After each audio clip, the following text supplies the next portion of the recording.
recording of Professor Bhabha describing the proposal that he put forth to the Dorabji Tata Trust, which was then supported by the erstwhile Bombay government. I'll play this clip. It was in 1943, when I was working at the Indian Institute of Science at Bangalore, that I was impressed by the circumstance that Indian science was being hampered by the lack of adequate financial support. I therefore put forward my proposal, and it was accepted by the Tata Trust because they considered it a pioneering venture. The Bombay government, as you have just heard, were quick to join this project, and the institute was founded on the 1st June 1945, jointly by the Tata Trust and the government of Bombay. The establishment of TIFR brought three visionaries in their own right together: Professor Homi Jahangir Bhabha, J.R.D. Tata, and Pandit Jawaharlal Nehru. Sow the seeds for what became a fundamental research institution that would push the boundaries of scientific inquiry as the nation collectively set about to imagine its future post-independence. This also served as a cradle for the growth of multiple other major scientific activities of the country, notable amongst which is the atomic and energy establishment at Trombay, after which Professor Bhabha's death, which was named as the Bhabha Atomic Research Center. Here, in Professor Bhabha's words, you hear his description of how our institute served as the cradle for the atomic energy plans of the country. As chairman of the Atomic Energy Commission, I think it's not an exaggeration to say that this institute was the cradle of our atomic energy program. Today, on the 75th year of TIFR, we're facing a serious challenge both nationally and internationally. In this environment, fundamental research, which can flow naturally into applications that have a direct impact on society, has a critical role to play. This morning, we listened to 4 luminary speakers who talked to us about TIFR, the role it has played in the national and international scientific landscape so far, as well as the role and the path that it will forge going forward. To start with, it's my pleasure to introduce Professor Sandeep Trivedi, Director of TIFR. Sandeep received his early education in Guwahati and New Delhi and his master's from IIT Kanpur in 1985. He did his doctoral work in theory physics at Caltech, followed by postdoctoral positions at the Institute for Advanced Studies in Princeton and at the Fermi National Accelerator Laboratory. He returned to India in 1999 and joined the Tata Institute of Fundamental Research, where he's currently the director and distinguished professor. He has wide-ranging interests in theory physics, including particle physics, string theory, and cosmology. He's a fellow of the Indian Academy of Sciences, the INSA, and the Third World Academy of Sciences, as well as a recipient of several awards and laurels. To name a few: the Bhatnagar Award, the Infosys Prize, the J.C. Bose Fellowship, the Third World Academy of Sciences Prize for Physics, and the Vignan Ratna Award from the Firodia Foundation. I hand the baton over now to Sandeep Trivedi. I'll stop sharing my screen so that Sandeep can take over. Thank you very much, Vidita, for that overly kind introduction, which wasn't really necessary. I'm just going to put this in screen mode. Okay. Respected dignitaries who are joining us today, my respected seniors from across the country who are with us, my dear colleagues from across all campuses of TIFR, my fellow staff members from our facilities, from our centers, from here in Colaba, and of course, most of all, our students, some with us here on our campuses, some in their homes, yet still with us. I extend a very warm welcome to you on this important occasion of the Platinum Jubilee celebrations of TIFR. This is a very significant moment and occasion for us. We had, of course, planned a momentous event where all of you would be with us on campus, along with many other distinguished people. But recent events have not allowed us to have that event yet. That event will happen for sure, and I look forward to welcoming you all here in person for it. But meanwhile, we hold, using the World Wide Web, our commemoration today, which is no less significant because it brings us all together and allows us to express the love and affection we feel towards our institution on this great occasion. So thank you for all being here, and thank you especially to the organizing committee which at very short notice has put together this wonderful event. You know, it's hard for someone of my generation to even, I think, imagine where our country was in 1943 or 1945 when our institution started. This great civilization facing the onslaught of colonialism for 200 years, almost enslaved, facing all manner of deprivation, hunger, poverty, disease, compounded by the woes of the Second World War. And yet, in the midst of all this, was this remarkable person, this great son of India, Dr. Bhabha. In that war, again, international travel had been suspended. He found himself stranded in India, not able to go back to Cambridge. But he used that opportunity to his advantage, to reflect, as we heard. And he realized that an institution pursuing science at the highest of international levels had to be founded in India, for India to grow, for our dreams to come true. And the rest, as we all know, is history. Of course, he had that dream, but he had the drive to match it. That's what makes him so remarkable. He convinced the extraordinary individuals that Vidita mentioned, brought them together to start our institution. And his dreams and aspirations took us forward. Let me go to the next slide. Once we started, there was no looking back. Under the aegis of the Department of Atomic Energy, we went from strength to strength. In 1956, the tripartite agreement gave the governing structure which has sustained TIFR from there on. We were declared a national center for nuclear science and mathematics. The expansion of research activities occurred here on this campus, but also very significantly in the growth of new centers, each with their own character, their distinct identities and what they brought to science. And I'll have more to say on that. We nucleated major organizations, as we heard from Dr. Bhabha himself, including the Bhabha Atomic Research Center, of which we are really proud. In 2002, we were declared a deemed university, which allowed us to take our educational efforts forward in more significant measure. And among the many milestones, I should mention in 2010, the laying of the foundation stone of our new campus in Hyderabad, with all the promise it holds for the future. Well, I compiled for you a list of 7 milestones in these 7 decades.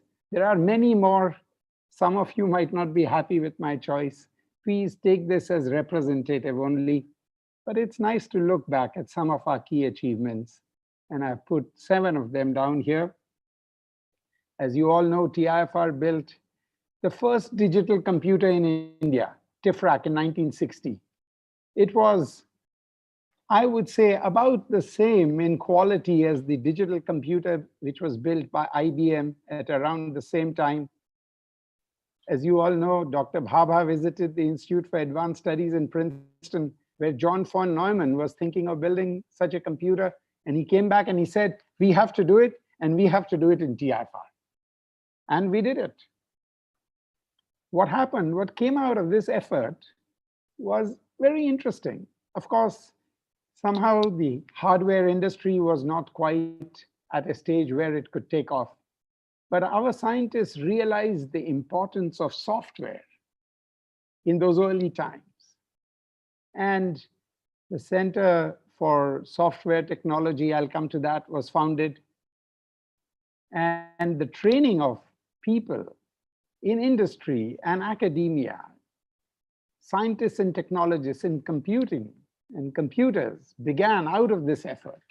And I think the powerhouse India today is in the computer industry owes in great measure to this leadership TIFR showed. I'll go over some of the others a little more quickly in view of the time, but they're all as significant.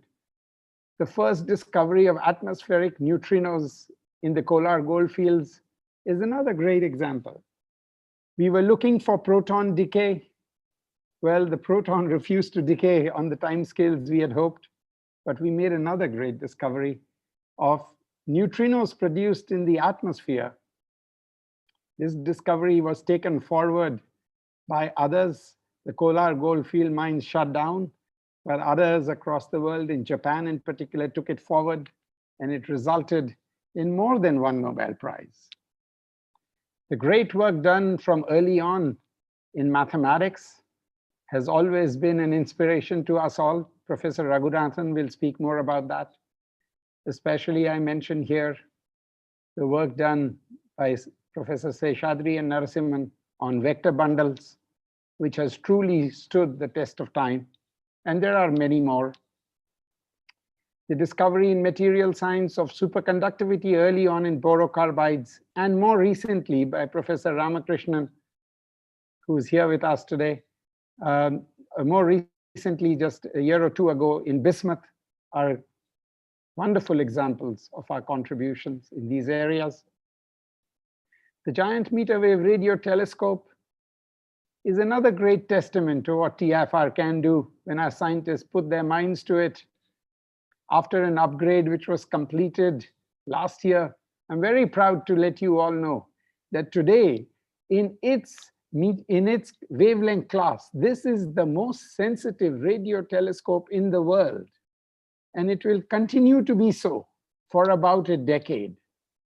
This is a great testament to ingenuity, frugal engineering, and the daring spirit to not let that hold us back from doing the very best at the highest of international levels.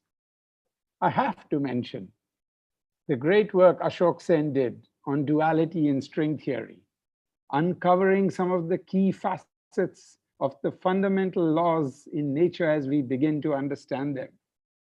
All alone, working, he found these remarkable properties, quite unlike what we had seen before, that string theory has. He went on to win the Fundamental Physics Prize, now called the Breakthrough Prize, which is widely now regarded as the highest award, akin to the Nobel Prize, awarded for theoretical physics, and I would say more generally, theoretical science. And finally, I come to the wonderful work done by our colleague, Satyajit Meher, who's also here today, discovering important facets of how the cell membrane works in biology, the presence of nanodomains, and the role they play in regulating the growth and shape of cell membranes and cells. This work exemplifies the high quality of research now going on in biology, in NCBS, and across the TIFR system. And it also exemplifies how the research activities which started in physics and mathematics and computer science have now grown across vast areas of science, positioning us well for the next several decades to come. As I said, those are 7 examples. There are many more. But from the beginning, there was another facet to TIFR. And this really is what makes our institution, I would say, so unique.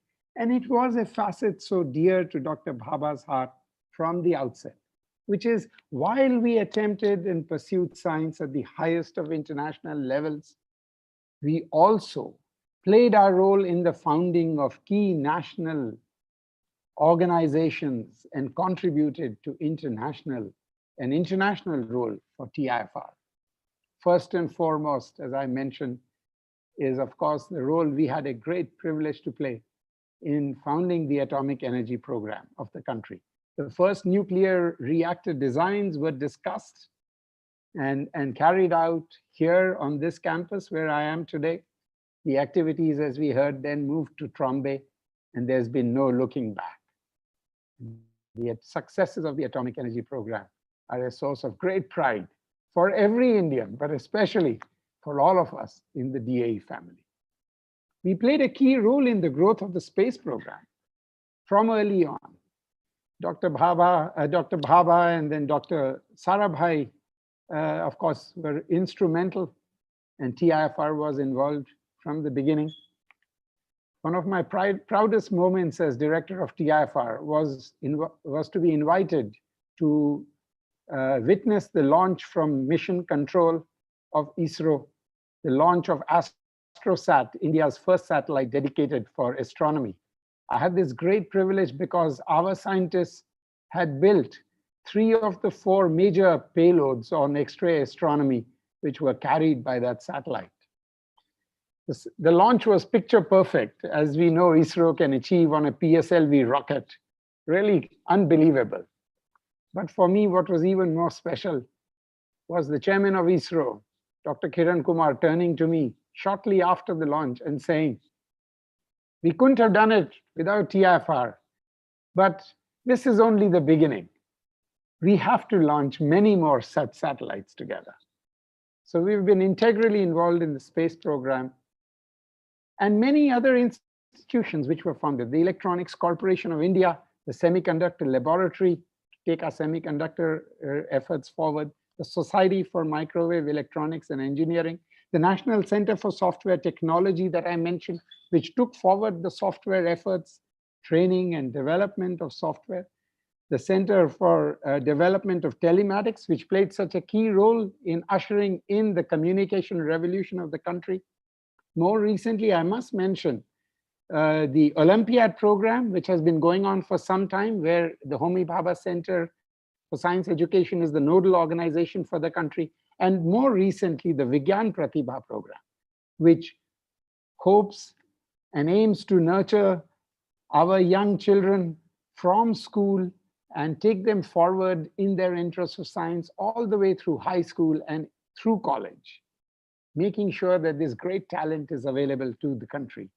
We have continued to maintain and build facilities. I mentioned GMRT, I mentioned AstroSat, but there are many others. There's the fantastic balloon facility, the NMR facility, and many others spread across the TIFR system, in which we can all take great pride. There's a fantastic cryo-EM facility which has been created in NCBS more recently, which is yet another example. We are a distributed organization today from the initial growth in Mumbai, in the School of Natural Sciences, the School of Mathematics, and the School of Technology and Computer Science, in which a wide variety of subjects continue to be pursued today. We had the creation of the Homi Bhabha Center for Science Education, which is about 46 years old, which is a very unique center in its own right.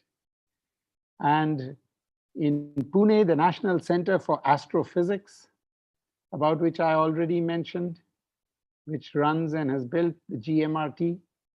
In Bangalore, the 3 centers, the National Center for Biological Sciences, the Center for Applicable Mathematics, and our new center, the International Center for Theoretical Sciences. And finally, in Hyderabad, TIFR Hyderabad with its first center, the TIFR Center for Interdisciplinary Sciences. This distributed character adds a unique quality to us as an organization. It brings its own set of challenges, I will say, but its own unique opportunities, which we will capitalize on more and more as we go forward. I do want to mention the centers a little more. The National Center for Biological Sciences, as I said, is in fact is very special also because it illustrates another contribution TIFR has made, which is to found new kinds of organizations. This center is part of a life sciences cluster coming out of the great vision of its founding director and taken so ably forward by those who followed. A life sciences cluster which involves InSTEM, a translational organization under the DBT, and CCAMP, which hopes to operationalize some of these ideas and translate them and bring them into contact with industry. It's a very unique part model which can be followed, an interesting example of collaboration between the DAE and DBT. Such a model can be followed, I think, very valuably as we go forward, as the country goes forward into the future. The National Center for Radio Astronomy, astrophysics, I should have said, I'm very sorry, I made that mistake. Astrophysics, which is now a key node internationally. Our telescope is oversubscribed by a factor of 2, I'm proud to say, and at least half the users are international. You know, we do participate. Our scientists go across the world to participate in experiments, and that's a matter of pride, and we hold our own against the best. But this is a great example of where scientists from across the world, astronomers, come to participate in India.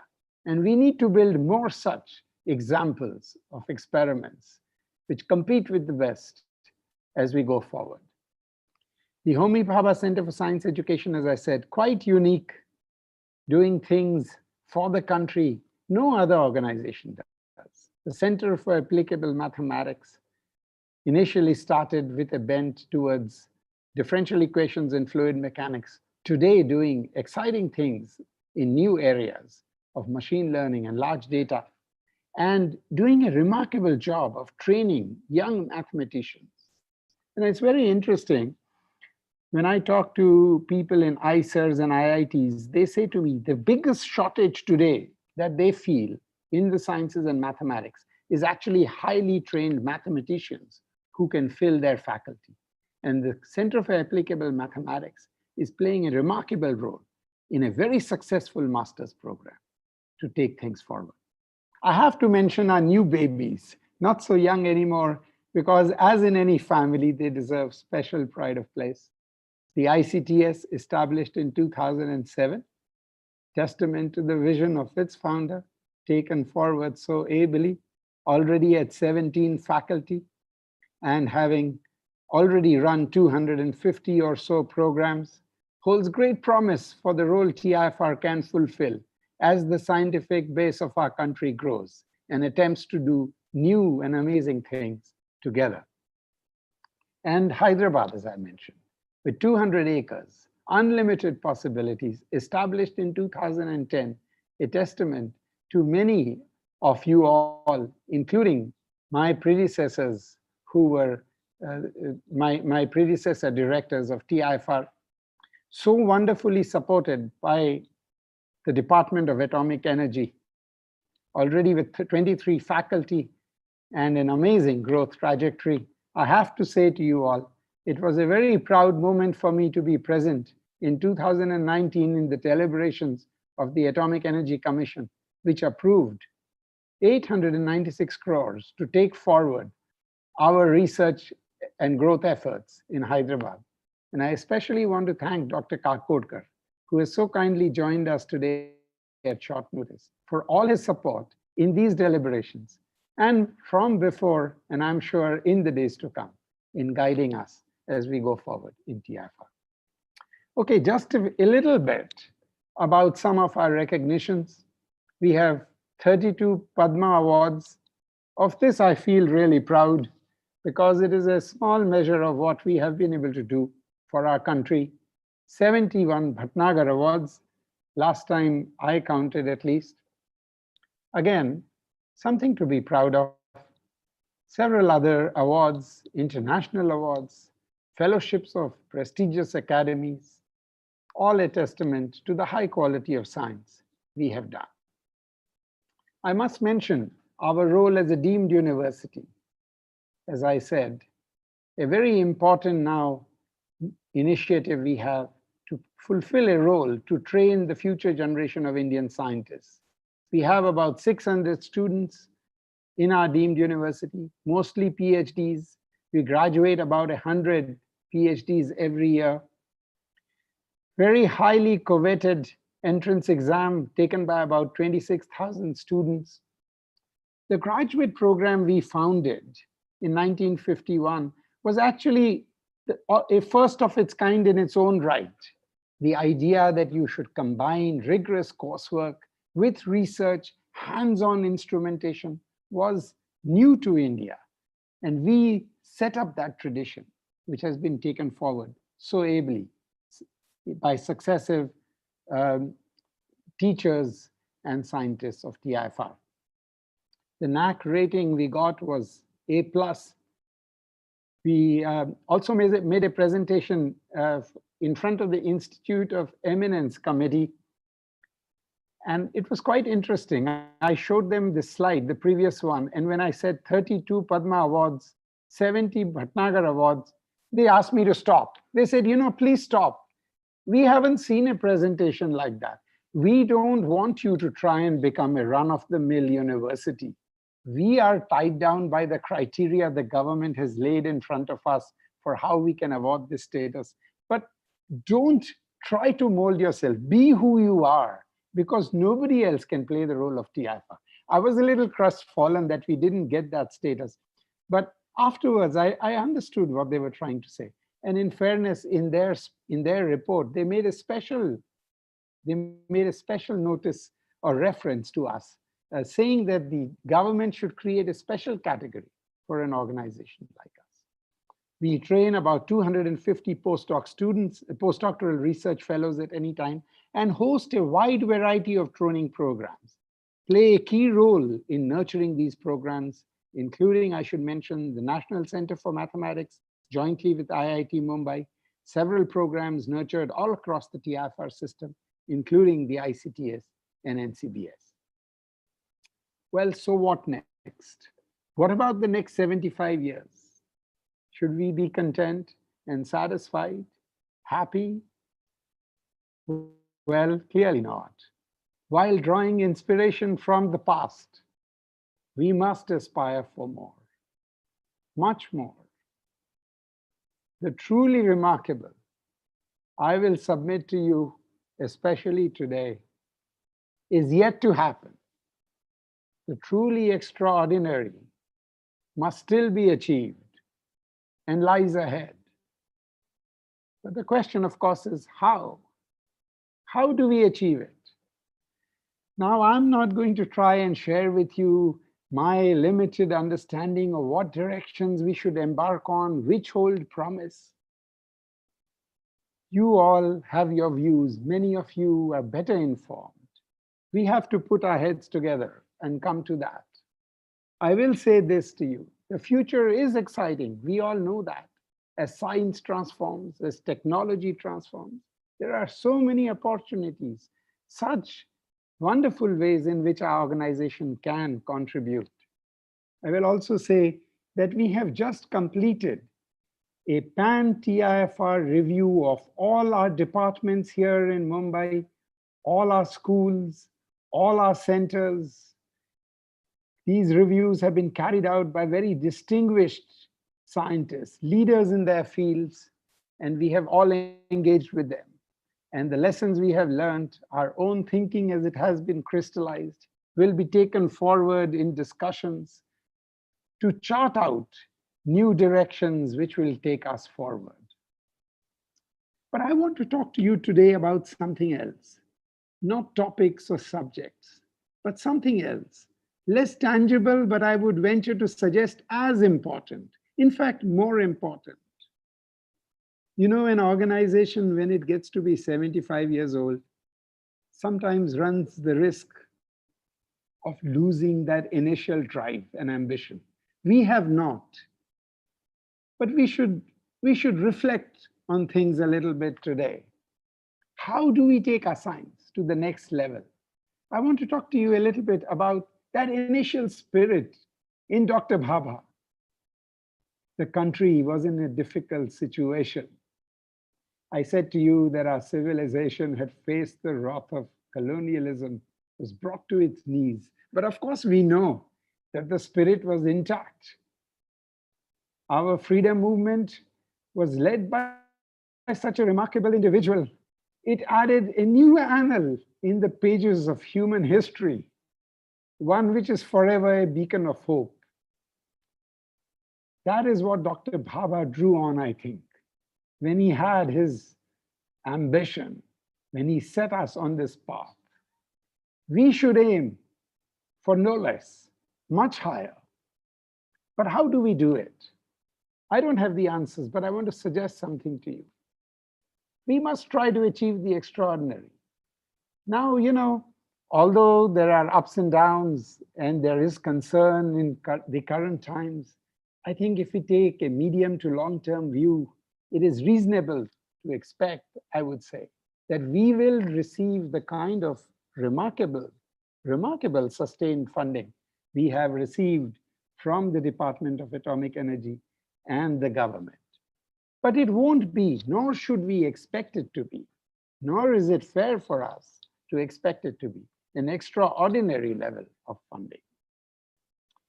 The arena of international science is vastly competitive today. You all know that. It is not only Europe, it is not only the United States, it is not only the vast resources countries now understand must be put into science. It is also Japan, it is also Asia, it is now China. How do we match up to them? Well, I will say this, finding niche areas continues to be the key. But in finding them, I suggest we need to trust ourselves more, have that confidence, have that sense of adventure with which we began. Let us try to find, I will submit to you, at least for some of our research, problems more rooted in India and attempt to connect them to the highest levels of fundamental science. I believe this can be done. The day-to-day problems that India faces that we need to solve to take our great country forward can be connected to the highest kinds of fundamental science. If we try to do this, we will find our own problems. We will forge the path. We will lay down the terms of the games we engage in. Others will follow. We may fail. Sometimes we may not judge right. But I think in the end, we will come out on top. I think we will succeed. And in this way, I think we can take our research efforts to the next level. This is what I suggest to you all. Let us try to play to our own strengths. There are so many of them. There are so many strengths we have. We are so uniquely positioned in TIFR today compared to anyone in the world. I want to take 2 minutes just to dwell on that point. We have opportunities nobody has, not just because India affords these opportunities. That it does, that we must capitalize on, of course. But because of our organization, we have such remarkable opportunities because of where we are in the country. I'll give you an example. About a year ago, a mathematician came to me. Normally, he's very upbeat, but he looked really crestfallen. I said to him, "What's the matter?" He said, I have this young mathematician who's visiting me. I gave him a problem I had given to my second year graduate students. They hadn't been able to solve it. He solved it in a month. I said, "Well, so then why are you feeling down?" He said, "You don't understand. This young person is a student in high school who's visiting me for the summer. Now he has to survive an entire undergraduate education. It's sure to ruin him. I want to try and save him. I'm really worried. How do I save him?" So I started laughing, of course. TIFR is the place which has to do that. We will do that for him. We are doing that. And for everyone else. But think about the abundance of talent, the diamonds and the gold, the student base we can nurture and bring to bear. Nobody has access to that kind of talent. a society so committed to intellectual thought, we must make the most of that. We have the kind of time, I would suggest to you, almost nobody has across the world. You know, our colleagues across the world are so busy. They have to write grants continuously. Getting a student for them is such an uphill challenge. Look at us in TIFR. We are assured a certain basic grant. That should be what we use to try out new and adventurous things. If you came to me or the next director of TIFR or the Atomic Energy and you said, you want to be adventurous, you want to take the money we give you and try something which may or may not work, but will connect to the larger aspirations of India, I assure you, we will support it. We will support it as best as we can. That's what you should do. Please make the most of it. You know, you get students without the asking. We support, I never ask. TIFR never says to a researcher of ours, you have 4 students, we won't support the 5th. The time might be coming. That's a great privilege. Across the world, people have to work so hard. We have the time, a tradition of scholarship. We need to cultivate that so that there is a unique way in which we do science. This is possible, and this will be our niche too. And finally, there is something, and I have to say this, finally, there's something, and something more, which we are accorded the privilege of if we work in TIFR, which is that we get to join ourselves in this continuing great struggle, which began with our independence movement, into which TIFR is integrally connected from its beginnings. We get ourselves to join in that remarkable effort as a new page of history is being written with India's development if we work in TIFR. I know I'm out of time, but I do want to say that a little more. You know, this occurred to me when I went after joining TIFR to give my first international talk. They had a mixer before the conference began. And I realized in that mixer that others might be there in their individual capacity, or maybe at best representing their institution. But I was there representing my country. There was nobody else from India. I was playing for my country. And I stayed up, I remember, if I may say, that night polishing my talk because it had to be perfect as well as I could do it, because I stood there next day for my country. That's the privilege we get. We get to play, we don the national colors every time for our entire careers when you work from TIFR. And if that can't propel us to give our best, to do the truly extraordinary, what can? We have to try it. We must try it as we go forward. Let's have the confidence, and I assure you, we will be rewarded by success. I'm going to end. I know I'm out of time. I apologize. I'm going to end because eventually you have to give it to the artist. And I think Dr. Bhabha would have liked this, although of course he would have been much more eloquent than I can hope to be. I want to end by referring you all to this wonderful mural that Hussein painted when TIFR first started. You all know the story of this mural. Dr. Bhabha wanted to commission a great piece of art. There was a competition. Many leading artists submitted their entries. Some of them portrayed science, others industry, and so on. But Hussein had a totally different idea. And I think Dr. Bhabha and the committee showed great judgment in choosing it. And the mural he painted, I think, is one of the really great pieces of art, which we are privileged to have in the TIFR collection. What he decided to do was to bring out the vibrancy and excitement of India, the elephants and the camels, the craziness, because I think this is what he was trying to say. If we can capture that excitement, that vibrancy, and convert it into science, then we are bound to succeed. TIFR is bound to succeed, and India is bound to succeed. He entitled the mural, Bharat Bhagya Vidhata. What could be a better vote of confidence in the role TIFR can play, taking our country forward to the greatest of heights. I wish you all, my dear friends, the very best on this great occasion A happy 70th to you all, to us all, and to our beloved institution. And may the next 75 years be even more wonderful. Thank you very much.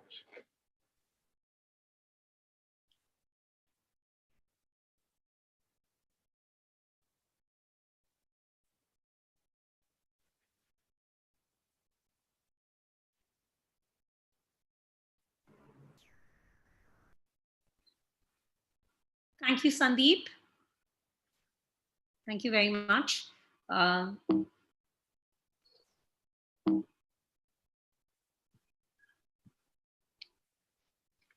next speaker joined TIFR School of Mathematics in 1960 when he was just 19.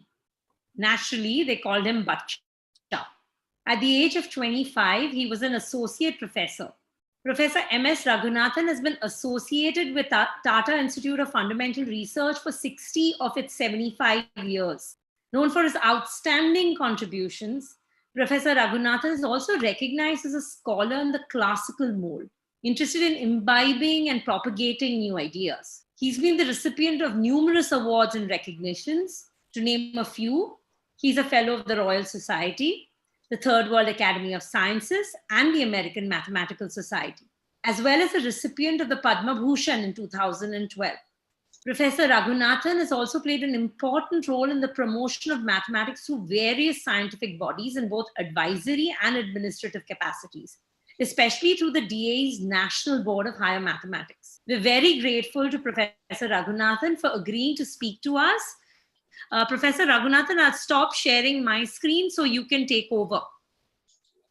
Thank you. Thank you, Vidita, for that kind of introduction. Well, I've given the title of my talk as 75 years of playing on the seashore. The reference, of course, is to what Newton said of pursuit of true science, which is what Tata Institute has been doing over the last 75 years. And much of it sitting on the seashore of the Arabian Sea. There was a short period when probably we were not on the shores of the Arabian Sea, but by and large, the institute has been located there, and that makes the title particularly appropriate, in my opinion. 75th birthday is indeed a landmark in the life of any institution and an occasion for celebration, especially when the institution, TIFR, has been a torchbearer of excellence over all those 75 years of its existence. I feel deeply honored and happy to be asked to participate in this function and speak a little. It gives me, incidentally, an opportunity to indulge in some nostalgia, which of course is a weakness of my age. Well, the story of the genesis of the institute, most of you know, it's well known, but let me briefly recall that. In 1943, 34-year-old Homi Bhabha, a versatile genius cast in the mold of Leonardo da Vinci, conceived the idea of creating in India an institution devoted exclusively to the pursuit of fundamental research. The philanthropy of the Tatas stepped in to translate the young man's dream into reality. The fortuitous circumstance of Homi being a nephew of Dorothy Tata, acting no doubt as a facilitator. TIFR was founded in 1945 with Homi Bhabha as director and was initially located in Bangalore, but within months was moved to Bombay. In its 11th year, TIFR entered a new phase. The Tata Trust entered into a tripartite agreement with the Department of Atomic Energy of the Government of India and the Government of Bombay, then a bilingual state of the Union, making the running of TIFR a collective responsibility of all the three institutions, with the DAE as the primary funding agency. That meant, of course, that more money was available to TIFR, but the most important feature of the agreement was the retention by TIFR of its autonomy, despite being funded handsomely by the Government of India. Homi Bhabha was an alumnus of Cambridge University, and during his stint there established himself as an outstanding physicist. That ensured right away that TIFR at its very inception was recognized as a center of excellence in basic sciences, a reputation it has sustained and enhanced over the last 75 years. Bhabha did recruit faculty of high quality, which helped TIFR maintain high standards but the contribution to the students, quite a few of whom were to eventually serve on the faculty, was in a sense a more important factor in TIFR's high standing in international science. Like any institution, TIFR had its ups and downs, but even at its low points, it was an institution to reckon with in the international scientific arena. Even at times of indifferent leadership, and I'm afraid there was a core faculty that would not be thwarted in its pursuit of basic science. That kind of thing brings home the cliche that says that the institution is above the individual. Yet the ethos of the place which made it possible was unquestionably the creation of a single man, Baba. I had a long association with TIFR. For some 46 years, I was a member of the institute, and for another 5 years beyond that, I was extended facilities to continue to work on its premises as the DAE Homi Baba Chair Professor. I suppose that it's some kind of a record. And in all those years, I have watched the School of Mathematics grow from strength to strength with immense pleasure. And that success owes a great deal to one man, of whom I'm going to talk at some length, K. Chandrasekharan, who joined the Tata Institute as a reader in 1949. Chandrasekharan, whose birth centenary year this is, he was born in 1920, and this year is his birth centenary. He was a remarkable man in many ways. He grew up in a small town in Andhra Pradesh, Bapatla, and went to college in Chennai, where he acquired a doctorate in mathematics.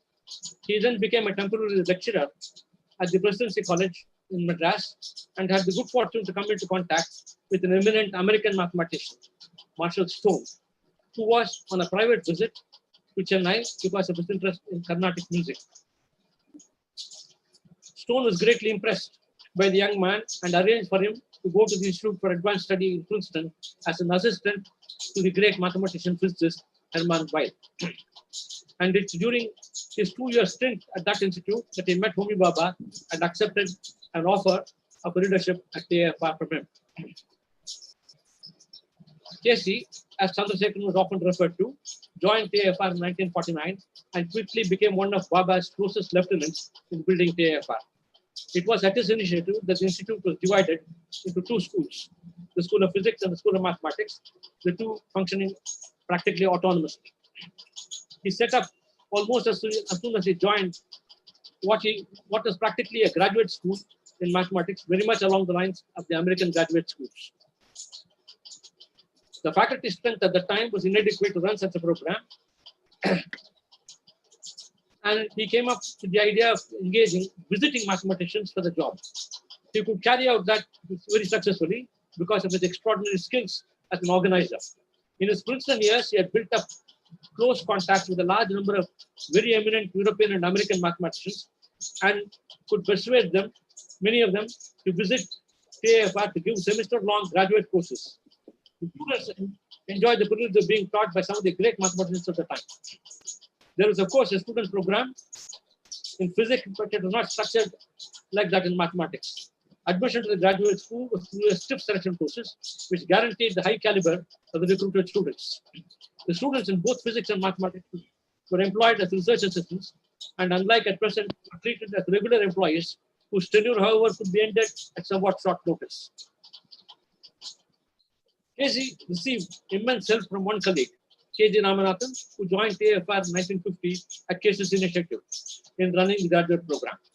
By the mid-50s, KC's initiative had begun bearing fruit, and the period 1955 to 75 was, in my opinion, among the most exciting periods for mathematics at TIFR. By 1960, when I joined TIFR, the number of outstanding research works that had come out of TIFR, outstanding research works that had come out of TIFR, almost all of it from graduate students. And the School of Mathematics was already regarded internationally as a center of excellence in pure mathematics. C.S. Seshadri made the first dent in a problem in commutative algebra posed by J.P. Sher, one of the greats of the 20th century, a problem that had attracted attention of many leading algebraists. M.S. Narasimhan joined paper with a Japanese student. They were both in Paris after they had just completed their degree, came up with a brilliant result about the elliptic partial differential equations. Then there was Raghavan Narasimhan, just 22 in his second year of graduate school. who solved a major long-standing problem over Riemann surfaces. Soon after, C.P. Ramanujan, still in the graduate school, produced an elegant solution of a much sought-after conjecture of C.L. Siegel, arguably the greatest number theorist of the 20th century. K. Ramachandra proved some beautiful results in number theory. Then there was the pioneering work of Nathaman and Seshadri on stable vector bundles, which Sandeep Trivedi referred to. A path-breaking paper, followed by a path-breaking paper by M.S. Nathaman in a completely different area, namely representation theory. And then came another important paper in representation theory by R. Parthasarathy. Then a series of important papers from V.K. Patodi related to the Atiyah-Singer index theorem. I too made some important contributions during this period to the theory of discrete subgroups of Lie groups. TIFR has continued to produce outstanding mathematics of comparable import all along, but perhaps that period remains unmatched in terms of the impact it had on the mathematical world at large. Some idea of the high level of performance of the school of mathematics over the years can be gleaned from the fact that since 1958, barring 2 occasions, there has been at least one person from TIFR invited to give one of the prestigious 50-minute talks at the International Congress of Mathematicians, held once in 4 years at diverse venues. A record which is probably matched by not more than a dozen institutions all over the world. In the mid-70s, at the initiative of K.G. Ramanathan, TIFR set up a Center for Applied Mathematics in the campus of the Institute of Science in Bangalore. The reason for doing this in the IISc campus was the expectation that there could be fruitful interaction with the engineering departments at IISc. The center quickly developed into a leading institution for applied mathematics in the country. However, the expected collaboration with IISc did not take off, and eventually the center moved out of the IISc campus. It's however performing at a high level and is recognized as a center of excellence. The recent Infosys Award winner in mathematics is a product of that institution, a man by name Mishra, who works at ETH in Zurich. Till a decade ago, the center in Bangalore and the school in Mumbai were run under the same umbrella, but now the 2 units function autonomously. To this day, the School of Mathematics and CAM, that is the Center for Applied Mathematics, are run along the lines set by Casey, except they are somewhat hampered this by the high degree of bureaucratization that TIFR has been subjected to over the years. One important feature of those early years of TIFR was the very quick response of the institution to work of quality. To be promoted to the rank of an associate professor, by far the most significant advancement of career in TIFR, in one's 20s was the rule rather than the exception in those days. Chandrasekharan's own rise at TIFR was rapid. In 1960, when he joined the TIFR, he had been appointed Deputy Director of Mathematics. M.G.K. Menon had the designation, Deputy Director also, but in physics. The grapevine had it that although the two held similar designations, Casey played a greater role in running the institution, especially in framing policy. 2 things lend credence to this perception. Baba had taken Casey into the Scientific Advisory Committee of the Cabinet, which he chaired. It was also widely rumored that the final draft of the Scientific Policy Resolution of the Government of India was the handwork of Casey. Another little tidbit is that, Sandeep Trivedi spoke of the mural we have in the TIFR building on the mezzanine floor. Because, as he mentioned, it's a beautiful painting done by Hussain, the famous painter Hussain. Well, Hussain was not all that famous in 1960 when the TIFR commissioned him to paint that. But before that, Baba had persuaded many leading artists in Bombay to participate in a competition to choose a mural. They were supposed to submit miniature versions of the murals they would paint as entries for the competition. Well, Baba appointed a committee to select one of the entries to the competition, and The only member from the Tata Institute on that committee was K. Chandrasekhar. So obviously, Baba had great faith in Chandrasekharan's abilities as his role as a connoisseur of art. In any case, he was the only one from the Tata Institute. The others, two of them were leading art critics in Bombay, and the fourth was a good lady friend of Baba, Mrs. Wadia. They chose, of course, Kushan's painting to be done on the wall on the mezzanine floor. Well, Chandrasekharan quit TIFR in August 1965 to take up a position in the famed ETH Eidgenössische Technische Hochschule in Zurich. The reasons for his leaving TIFR were largely personal, though differences of opinion with Baba on policy matters at TIFR must have also contributed. Baba died tragically, as we all know, in an air crash on Mont Blanc in January 1966. Casey had apparently gone to the airport in Geneva to receive Baba. M.G. Menon succeeded Baba as director, the only other possibly stronger contender for the post being out of his way. There was some disappointment among the mathematicians at these turn of events. Let me go back to my student days and talk a little bit about matters other than mathematics. As I said, I joined TIFR in 1960. When I joined, there were less than a dozen members of the faculty. 3 of them mathematicians. The students were a lively lot, even while committed seriously to the pursuit of science. The institute was housed in the older premises of the erstwhile Yacht Club, now housing the Department of Atomic Energy. It is now one of Bombay's heritage sites.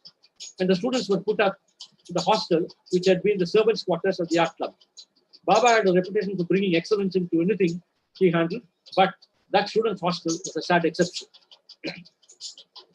It was a ramshackle building with 2 wings of 3 floors each, facing each other.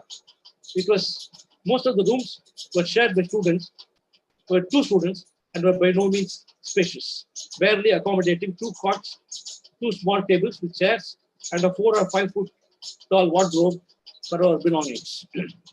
There were common bathrooms and toilets on each floor with indifferent water supply, and consequently pretty dirty much of the time. The place was infested with a variety of pests, rats, cockroaches, bedbugs, etc. Despite the poor living conditions, the students were a happy lot. They were cheerful and evidently enjoyed learning science. They were an irreverent lot. Not all of the faculty commanded their respect. Of course, we were young and given to somewhat brash judgments, so were perhaps less than fair to the faculty.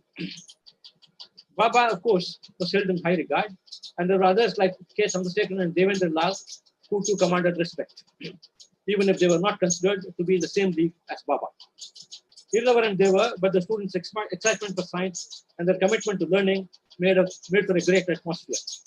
I happened to read the book Brighter Than 1,000 Suns around that time. It's a book which is really a history of the making of the atomic bomb, and the chapter titled The Beautiful Years, which describes Göttingen of the decades between the wars.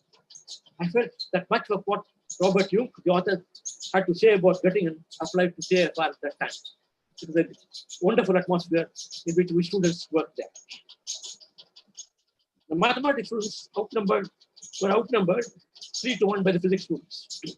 But nevertheless, we mixed together a great deal, though the mathematicians tended to stick together. Thanks to Baba's own superior credentials as a physicist, TIFR from day 1 acquired a reputation for excellence. But to sustain that reputation, one needed to recruit scientists of high standing. But in the 40s and 50s, there were not all that many Indian scientists available for recruitment. Nevertheless, Baba managed to get some. Chandrasekharan and Devendra Lal I have already mentioned. M.G. Menon was another. Rangasamy Narasimhan, who built India's first electronic computer, was the Tata Institute when I joined. Shortly after I joined, Govind Swarup, whose pioneering work in radio astronomy made TIFR a world leader in that field, joined in 1962, I think. And so did Ubayd Siddiqui, and who watched biology at TIFR grew to world acclaim. Stupendous as these achievements were, it is perhaps in mathematics that TIFR made the biggest strides in the 50s and 60s. And achievements at that level have been sustained over the decades. We saw little of Baba in those student days, as he divided his time between the atomic energy establishment in Bombay, now BAR, of course, of which too he was the director, the Department of Atomic Energy, of which he was the secretary, and TIFR. The institute moved to its present premises in Navy Nagar fully by 1962. The mathematicians being the last group to move. Baba, however, apparently made it a point to attend the Wednesday physics colloquium without fail. And he was an alert, I'm told that he was an alert listener coming up with incisive questions. My fellow students in physics had stories about his pulling up colleagues who gave indifferent talks. On occasion, he would turn up with a lady friend of his, Mrs. Wadia, whom I mentioned, making a round of the institute, a cause for some titillation for many of our students who came from conservative small town background. I never got to meet Baba through those years, though.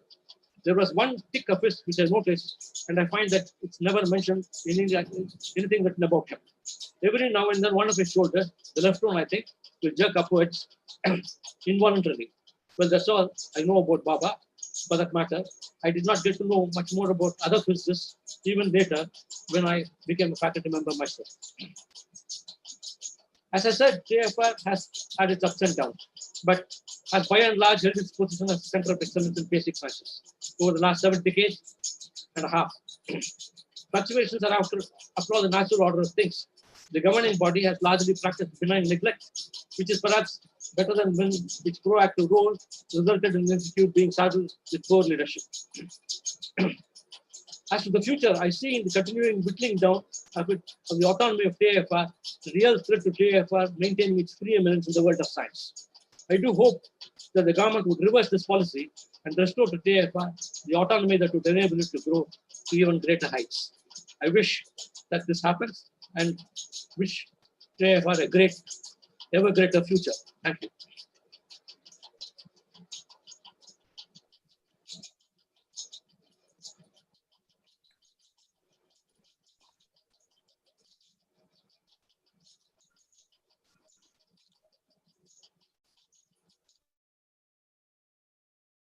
Sudipto, did you want to interject right now with a question? Sudipto, there was... At this point, no. I think should go over to Professor Bhattacharya, maybe.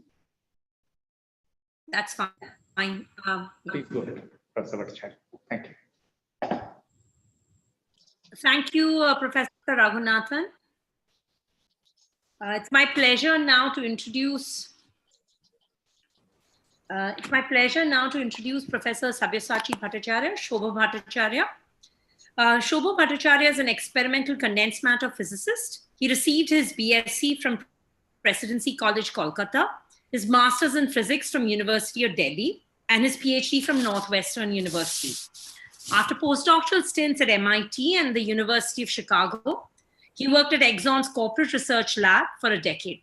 Subsequently, he was at the NEC Research Institute at Princeton. He joined TIFR as director in 2002 and retired in 2016 as a distinguished professor. In the interim, he also spent time at his alma mater as Acharya Jagdish Bose Professor and also at Trinity College in Cambridge. After retiring from TIFR, he joined Ashoka University as the C.V. Raman Professor to introduce natural sciences to their undergraduate and graduate curriculum. Since 2020, he has taken on the role of director of the newly formed TCG Centers of Research and Education in Science and Technology in Kolkata. He's currently working on a book on higher education in post-independence India in the context of the colonial experience. Handing over to Professor Shobha Bhattacharya. Thank you, Vidita, for that wonderful introduction. And I want to thank Tata Institute and the organizers to have remembered me during this occasion. And I'm especially happy to see Dr. Kakotkar here. This was an unexpected pleasure. And I would like to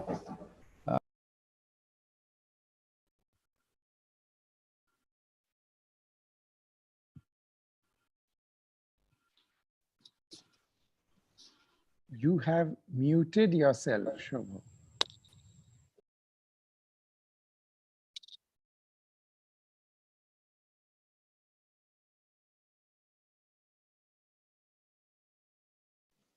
Professor Bhattacharya, you'll have to unmute yourself.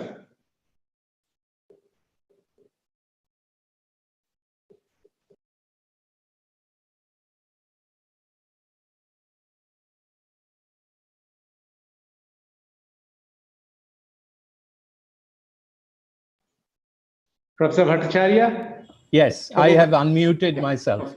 So Can you see my screen? we missed the last 2 minutes. We can see your screen and we missed the last 2 minutes. So if you can please repeat that. But I Sorry cannot see my screen, unfortunately. We can see your screen. So Let me just see my screen.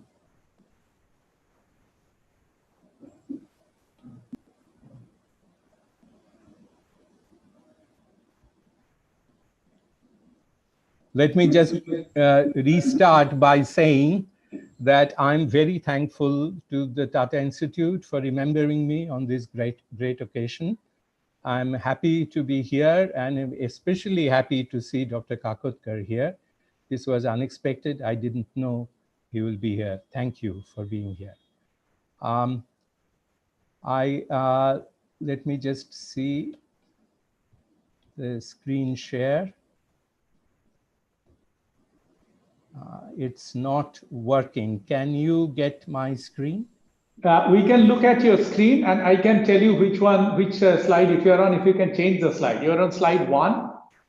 Okay, but there are, if I can't see it, I don't know where I am. Just so let me, just give me a,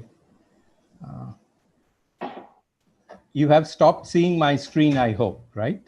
Yes, we have stopped seeing your screen. Okay.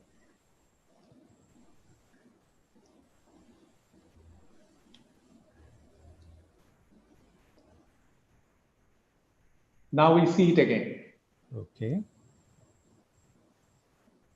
Yes, we are seeing it. Okay, you are seeing only TIFR at 75, right? That's right. The top, okay.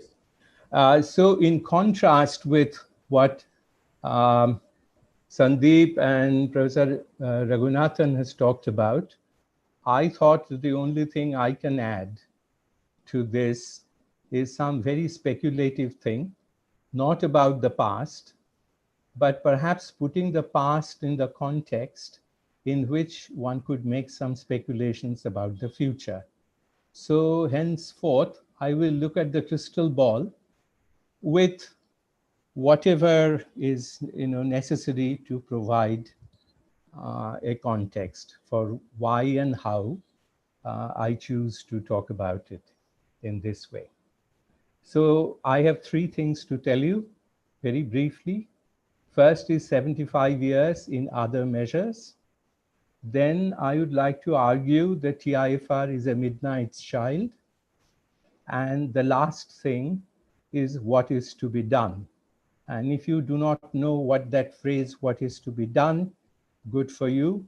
In my childhood or youth, it was necessary to know where that line came from. So 75 years of an institution in other measures. And just for reference, I took a sabbatical to Cambridge in 2009, and that was 800 years of the University of Cambridge. So just to give you an example that there are institutions which have lasted longer, Nalanda being one, which lasted many centuries and was destroyed around the year Cambridge was founded. So I would like to measure the number in generations. Why? Because as a physicist, you worry about time scales, and a generation time is a time scale of generational memory. And memory is central to preservation and progression of institution. And institutional memories are longer than generation, if one is lucky. And TIFR is one of those lucky institutions. And one generation roughly consists of 25 years, which means TIFR is entering today generation 4, 4G in the words we now know very well.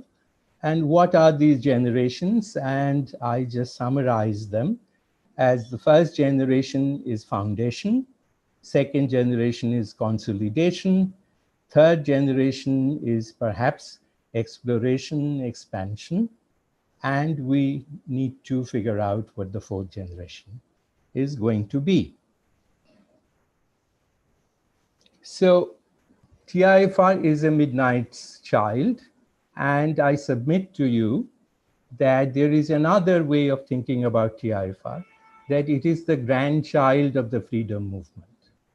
So in India, there were forerunners. There were universities in 1857 in the presidencies, Madras, Bombay, and the Bengal presidency in Calcutta. There was cultivation of science in 1876, which still today has the only Nobel Prize in Science in 1930. I want to emphasize that this Nobel Prize came 2 years before Heisenberg and 3 years before Schrödinger and Dirac. And it's the only place in the country which has World Science Heritage plaque.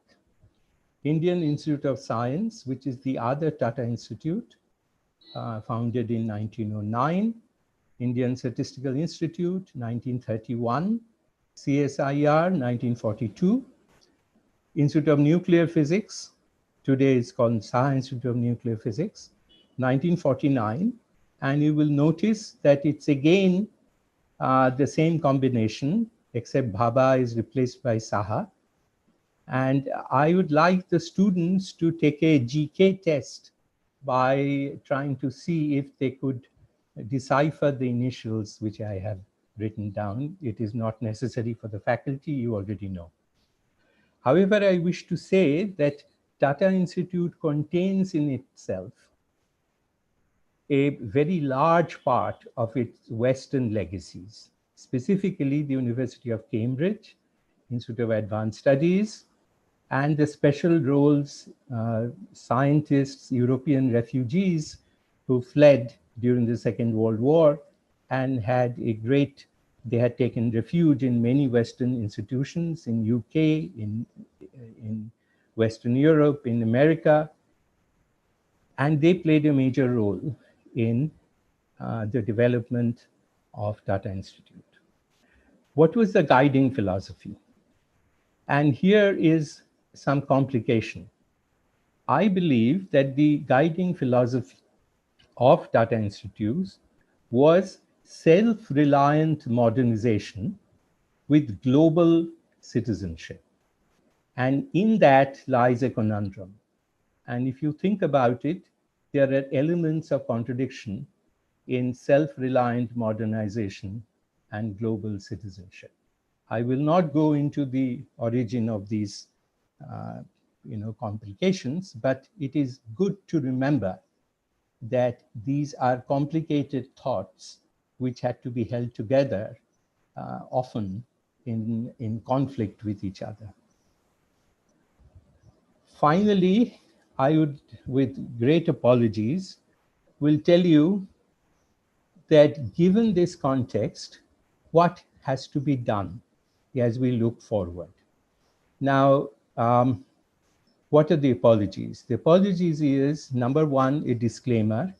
What I tell you is only my opinion and nobody else's. Nobody is responsible for saying what I'm saying. Your director has kindly permitted me to say what I wish to say. And if I offend you, I'm very sorry. But I will have to say what I have to say. So, what do we need to do? We have to articulate the vision of and the mission, and that has to be unambiguous. Unambiguous doesn't mean it's a one-line statement, but the statement can contain many parts. And here are the options that I like. Number one, do basic science and do it unapologetically. No apology is needed for basic science, but one should therefore also remember that with that comes the responsibility to reach and surpass the heights of science that happened in colonial India. It is essential that we have that aim, because paradoxically, the heights of science in colonial India was extraordinarily high. There are good reasons why it is much more difficult today, but nevertheless, the aim should be to do that. And if one does that, I don't think there is any apology needed to doing basic science. I'll just give you an anecdote. Recently, a young man who was an undergraduate in my alma mater got the Nobel Prize in economics. On my way from Calcutta airport to my home, I saw about 40 hoardings with his face emblazoned on them on the way. Now, I'm not suggesting that we do such tasteless things all the time, but it does something to the psyche of the people. Particularly, you are ravaged by all kinds of misfortunes. So, number one was that. Number two, and this is where I perhaps offend some of you, is do not distinguish between basic and applied science. I've been studying history, and history does not support this view, this separation. We also have to remember that our origin, intellectual origin of TIFR, is in the European Enlightenment, and I put Newton there. I found out that historians refer to the European Enlightenment as the Newtonian Enlightenment, which makes many of us very happy. And we also have to remember that there was Industrial Revolution, and I put James Watt's name there, and its impact on the Western basic science, which is the dichotomy that we seem to be struggling with, was settled in the West by both the Enlightenment and the Industrial Revolution. And as Sandeep had mentioned, that 200 years of imperial rule had made it impossible for us to engage in either of these two great advances of human civilization. But we carry the intellectual legacy of both. Third, we have to engage honestly with education from as early as we can. How about undergraduates? And you know that old dogs don't learn new tricks, and I'm old enough not to be able to do that either. So this is something I tell you, that if you teach undergraduates, it is an extraordinary thing. I now teach at an undergraduate institution, and I'm extremely sorry that I didn't do that when I was younger. Number four, make good friends in the nation's academic community. Please be one of them without condescension. 5, you can do a combination of all of the above. It is doing one does not mean you don't do 2 or 3 or 4. And finally, perhaps very, very importantly, that in the countries where science has become much more accepted as the culture of a civilization, of a society, it is done by connection to the civic society. While TIFR does extraordinary amount of work, it does not do enough to engage the civic society into its life. And if we can establish ourselves as an indispensable part of the culture of our society, that will enable us to secure our future in the way we all would very much like to do. These are advice, unsolicited. I hope you will consider them. Those of you who are the 4G, and we look forward to the 4G to reach heights that 1, 2, and 3, perhaps even their glorious history, will be very proud of, to say that the 4G are worthy inheritance of 1, 2, and 3G. And I say with a cautionary word, please remember, and I quote my favorite musician, the times, they are a-changing. Be aware of it. Not all problems are solvable, but those that are not solvable need to be negotiated with cleverness. Thank you very much, and Godspeed TIFR at 75. Thank you very much.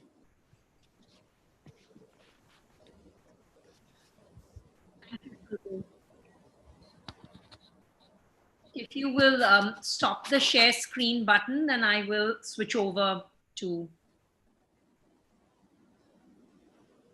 Okay, done that. Great, thank you.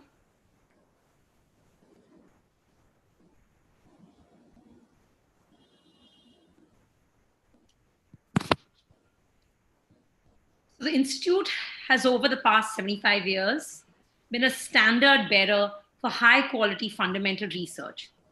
And it's actually interesting that I follow right after whatever Professor Shobho Bhattacharya said, because it's exactly what was said actually 75 years ago. An institute supported by public money must surely also reflect upon the impact of its fundamental research for people at large. This question had not escaped the attention of the founders of our institute.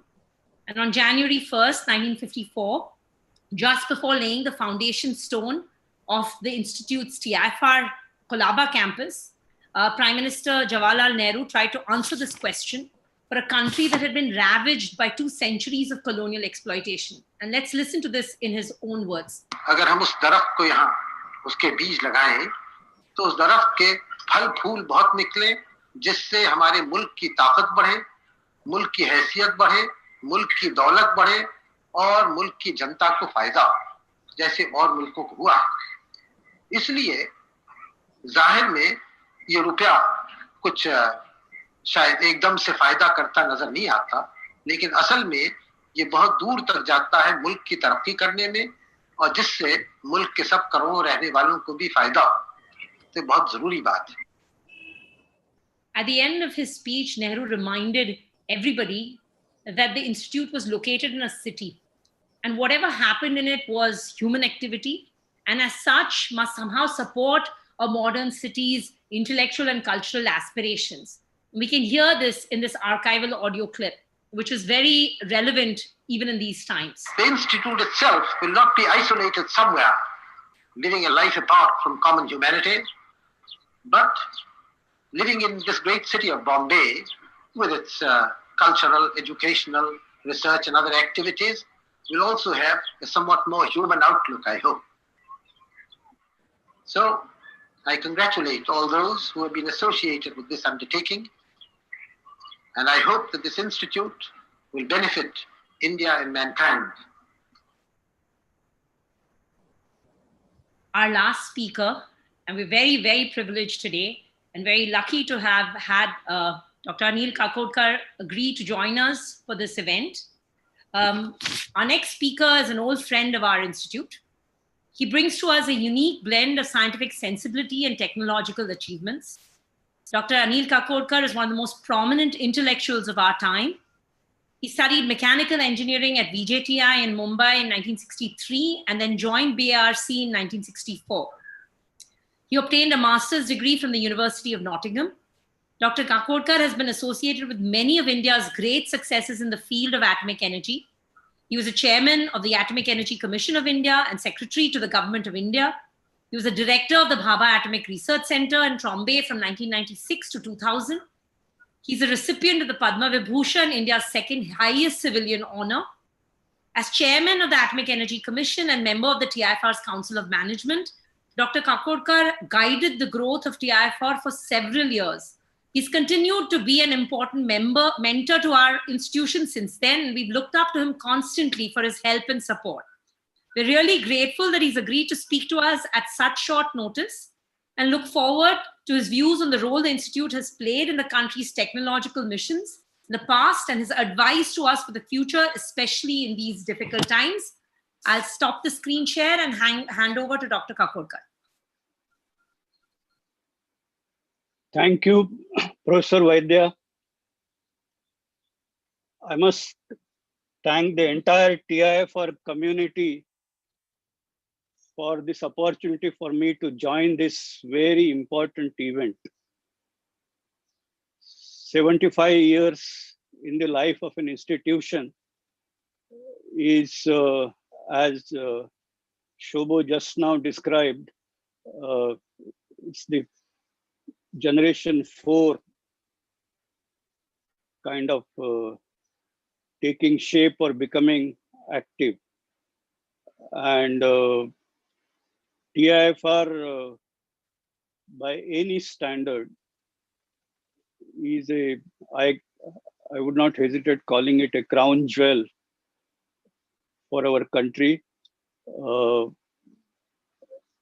There is hardly anybody who would not know TIFR. If somebody knows India, he would know TIFR. So on this day, let me express my compliments to all of you and thank you once again for this opportunity to be a part of this function, although I am not formally a member of TIFR. I think we had wonderful presentations with a lot of depth. I, for one, have always held that it is the institutions which makes a country. And in fact, I describe institutions as one of the 4 key pillars of a nation or the national strength. Institution, infrastructure, technology, and appreciation of good work. And so I think 75 years is a good time to look at TIFR as an institution, and we heard both the past as well as the expectations for the future. I will not go into any one of them because I am quite conscious of the shortage of time. And so I would only like to say that in the context of the strength a nation derives from its institution, for a research institution like TIFR, and if you put TIFR as a part of a larger ecosystem, which was created by Dr. Bhabha, then I think TIFR is in a unique position to do something which we're yet to do well enough, but which is crucial for creating the kind of strength India should achieve to be counted as a leading country in the world. To me, you must do science at its frontiers, but you must also convert the findings of that research to cutting-edge technology ahead of anybody else. And it's this ability to create new technologies ahead of anybody else is what brings the nations the kind of power, the kind of capability to lead the world. We have done, I myself have been a technology man, and so I'm quite familiar with what technology work we have done. I'm also very proud of it. But I can't say, unfortunately, that we have done many great technologies ahead of anybody else, which were first time in the world. I think TIFR is in a position to change that. TIFR along with other institutions of complementary capabilities, talking about DAE, for example, BARC, for example, Indira Gandhi Center, I think we can think of ways where the benefit of the research that happens in TIFR will reach people of India, not via that research going through international scene and somebody converting that into technology and bringing it back to India at a very high cost, but rather directly from the research that happens in TIFR to technology built here in the country going to people of India.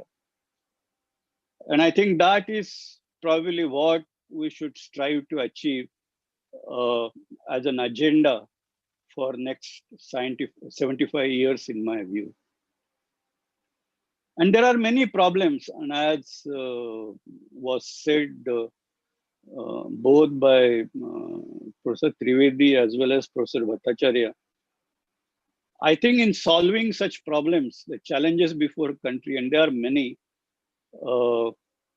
it could be the problems of rural India, problems of the poor in urban India, problems of basic things like water, sanitation, health. Today, we are talking about looking at technologies which are available, and then we ask what is science in that. I think it's important that rather than being guided by technologies which vendors have thrust on us, we should find our own solutions. Why can't we deploy AI to create out-of-box solutions for rural India, for example? We're facing with reverse migration, a great humanitarian disaster, I would call it, right now.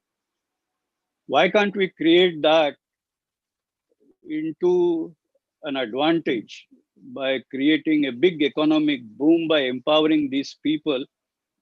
And that, I think, has, of course, many dimensions, but I believe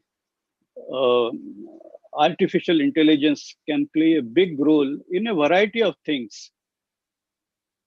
There is a need, for example, the country, and I know especially Maharashtra government, is struggling to figure out how to kind of start the education program, the school education particularly. And they are talking about leveraging the television networks, the IT networks, and do a kind of a combination of direct mentoring by teachers as well as online learning. And I think TIFR has been in the forefront of education all along. And I think TIFR can really create some very advanced solutions in this area. And I think that's practically true about every discipline which is being researched on in TIFR.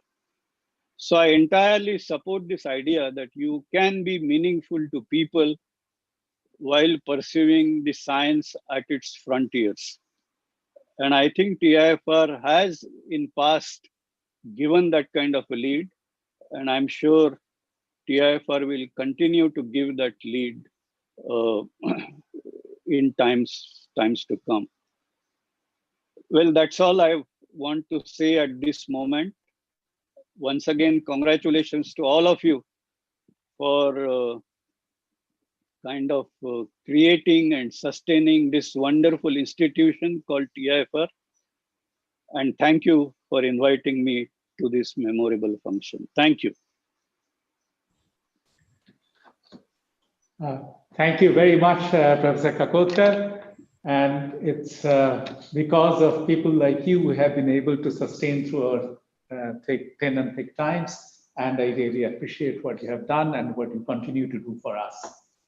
So we go over now to our second part of the session. We are running a little late. I will take over from here from my friend Professor Vidita Vaidya. And we will go to a session which contains 4 of my colleagues who will tell us what TIFR has been doing. And in addition to just doing our research day in and day out, we have to take note of the fact that COVID is on us. So our scientists have peered the deepest into space with our radio telescopes, as you have heard, has probed the highest of high energy particles at CERN, have created temperatures hotter than the sun inside on a laser table in Bombay, right a few feet from me, have explored the nature of black holes through the most complex equations of string theory sitting at their desk. Now, all these were to ask fundamental questions about the universe that they are so passionate about. And these questions are asked by some of the brightest minds, brightest scientists at TIFR and in the nation. But if I look at a person on the street, he or she may find that passion to ask these esoteric questions somewhat weird even. To her, TIFR may look like an ivory tower, but we're not disconnected with the reality, and we're not just content in our own laboratories. Time and again, when the nation needed us, we have served as a reservoir of talent to be employed for the task at hand. This, as you heard, is indeed what Nehru exhorted TIFR to do during the initial years of its founding. So one such time is now. A virus has silenced the usual hustle and bustle of our entire nation, threatening almost every life and livelihood. We're not a medical research institute. Yet, a large number of my colleagues have dropped whatever their passion was and have joined forces to come up with the most useful and creative responses to the challenges posed by COVID.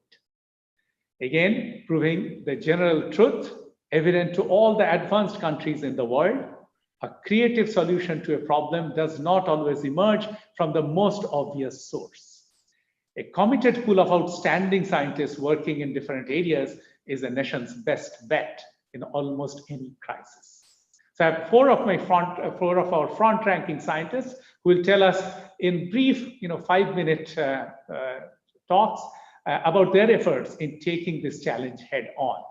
Okay, so this is just a glimpse of the effort that TIFR has mounted. There are many more of our colleagues who are also involved, and I request all of you to visit the TIFR website time to time, where we'll put updates on what is that we're tackling next. I'll first request Professor Mukund Thattai. Mukund joined TIFR and CBS after he obtained his PhD from MIT, and he actually is an experimental and computational scientist who has moved from physics to biology. You'll see all of that in TIFR. And he has made key contributions in the area of synthetic biology, a field which attempts to combine genes into biological circuits. So Mukund is deeply also involved in public engagement efforts and arts and science collaborations, working with conceptual artists and theater practitioners. There's another aspect of TIFR I wish we had time to talk to you about. Came a little bit from when Sandeep Trivedi talked about the Bharat Vikavadata mural that we have on our wall. So Mukund, you are on. Thank you very much, Sudipto, and I want to thank the organizers. It's an honor to represent my colleagues in this overview of our COVID-19 efforts. And just to reiterate what Sudipto said, fundamental research is essential because we never know ahead of time what knowledge may be important in a crisis, right? So focused research, of course, is important, but a pool of talent and knowledge is what will keep a country going through a crisis. And this is exemplified by the COVID-19 efforts that are happening right now at TIFR. I borrowed this lovely poster from a pan-TIFR biology meeting that happened a couple of years ago. So we have biology happening across all the centers and campuses of TIFR. In this meeting, it was really quite clear the spread and depth of work that was going on, a very, very exciting meeting. But indeed, it is the spread of research that has allowed us to launch these very focused COVID-19 efforts. And if that sounds counterintuitive, it is in a way. I'll briefly mention what happened at NCBS a couple of months ago when it was clear that this pandemic had reached the shores of India. And it was clear that a national level effort was needed. And as Sudipta said, we all came to the table and said, well, none of us are experts on this particular virus. What can we do? And remember, of course, it's a viral illness, and India has a National Institute of Virology, a National Institute of Epidemiology, a National Institute of Immunology. So where can the National Center for Biological Sciences enter into this? Because we don't work on this particular topic. And we had this amazing meeting where people said, "But this is what I think I can do. This is what how my work interfaces with what is needed." And the reason why this kind of connection happened, and I think this is a very important point, which is not widely appreciated. The unity of biology across all scales means that all its parts inform each other. The SARS-CoV-2 virus is an RNA virus. It's got a lipid coat. It enters cells through the endocytic system. It attacks various human respiratory and other organs, and it spreads through a network and the population. And so all these aspects of biology, every one of us has some familiarity and expertise to deal with. So I'm going to just cover a few of these, and I'm going to leave it to my colleagues to give more depth and detail later on. So a very important thing is to have a drug treatment to treat the illness itself, even before a vaccine arrives. To actually do a drug treatment, you need to check if a drug works in a model where you have cells where the virus enters. And this is where our expertise in cell biology and synthetic chemistry really comes in. So Jeetu Mayer, in collaboration with Varadha Sundaramurthy at NCBS, Arjun Guwahati in STEM, provide the cell biology expertise. And in terms of structural biology, synthetic chemistry, natural products, we have Vinod, Praveen, and Shiva. And this group is really coming together to develop a platform to test new drugs to see if they will be effective at blocking viral entry. An absolutely key way to stop the worst effects of COVID. We also need to know at the individual level and at the population level how fast and where exactly the virus is spreading. And as you know, testing capacity, although India has done very, very well, and we test more than 100,000 samples a day now, we still need more to keep up with a population of size 1.3 billion. In this context, we have a very innovative effort, which is a collaboration between computer scientists and biologists and genomic sequencing, to see whether pool testing can actually increase the current testing capacity. Also, the use of new ways of doing a test kit based on RNA biology. Aarti Ramesh, Akash Guliani in there. And then something, that meeting I described where we said what we can do. Nobody ever thought that the NCBS campus neuroscience group, which studies, how rats make memories and how insects fly, would have anything to say about COVID. But they do, because one of the early symptoms of COVID is anosmia. And these people are all experts on olfaction. And so we have an olfaction effort. What is pool testing? It's the ability to take many tests, run them on a single platform, and tell you many patients' results in a single shot. And here, methods from computer science have proved invaluable. And these tests have been already validated, not with COVID, but hopefully going forward, we're going to be doing it with actual COVID samples. With anosmia, my colleague Shannon Olsen has actually worked with an international consortium to show that the lack of smell is indeed a real early symptom of COVID, and now it's been added globally to the set of symptoms that need to be checked. In parallel to all the experimental work, we have computational modeling groups across TIFR. I'll just mention the work of Sadhamani in collaboration with Shruti and Shachi, doing virtual screening of small molecules. I've been working on epidemiology and spread along with Sandeep Juneja and others across TIFR. And Sandeep, Rahul, and Vishu have done a very exciting project on contact tracing. So Sadhamani has found that many small molecules actually bind to and may inhibit some essential viral non-structural proteins. I've been working on how you start at the level of an individual, and a disease that starts at one person level, how can it spread to a level of 1.3 billion? It's not a single shot, it goes through many levels. And therefore, the containment strategies also have to work at many levels. And finally, the work of Sandeep, Rahul, and Vishu on using contact tracing, traditional contact tracing, to assess risk scores for people who've been exposed, but who don't yet have the symptoms of the virus. So this is just a snapshot, and you're going to hear more going forward. And so I just want to say that, when I think of NCBS, I think of us, we're very small, but we're a catalyst, right? And you saw that there were many institutions involved in these efforts. And as Shobho mentioned very clearly, it's an interlocking collection, not just research, but mentorship, policy, health, and indeed outreach, which will help us across TIFR and across India do things bigger, better, and actually have an impact in the society that we live in. So I'm done, and thank you for the opportunity. Thank you so much, Mukund. That gives us a highlight of some of the efforts that our colleagues at NCBS are up to. And I now move to my colleague, Professor Ullas Kultur, in this campus, in the Mumbai campus, and he will describe the multi-pronged effort that scientists here are mounting. So just a brief introduction to Ullas. And Ullas had a PhD from Indian Institute of Science and a postdoc from IGBMC France, and joined our TIFR in 2008. And he is a very well-known molecular biologist and biochemist, now addressing mitochondrial energetics and epigenetic mechanisms. So again, something very far removed from COVID, but he has been spearheading some of the COVID efforts. And there are lots of others in this campus, and I hope Ullas gets the time to talk about some of those efforts. And so Ullas, you are on. Yeah, thanks Sudipto for that introduction, and organizers for actually giving me this opportunity to present a glimpse of what diverse efforts that TIFR, both at Colaba and across centers are taking. And it's indeed an honor to not just present this on behalf of all the colleagues, but also to be a part of this event, which is the 75th anniversary. As has been exemplified and highlighted by multiple speakers in the past, rightly put, TIFR has always been at the forefront of fundamental research. But time and again, as has been evidenced in the history, TIFR has actually rose up to the occasion to serve the nation, both in terms of national missions and needs. And it's therefore not surprising to see that many of us, and indeed the entire faculty here and across, have risen to help in doing whatever we can in this COVID crisis.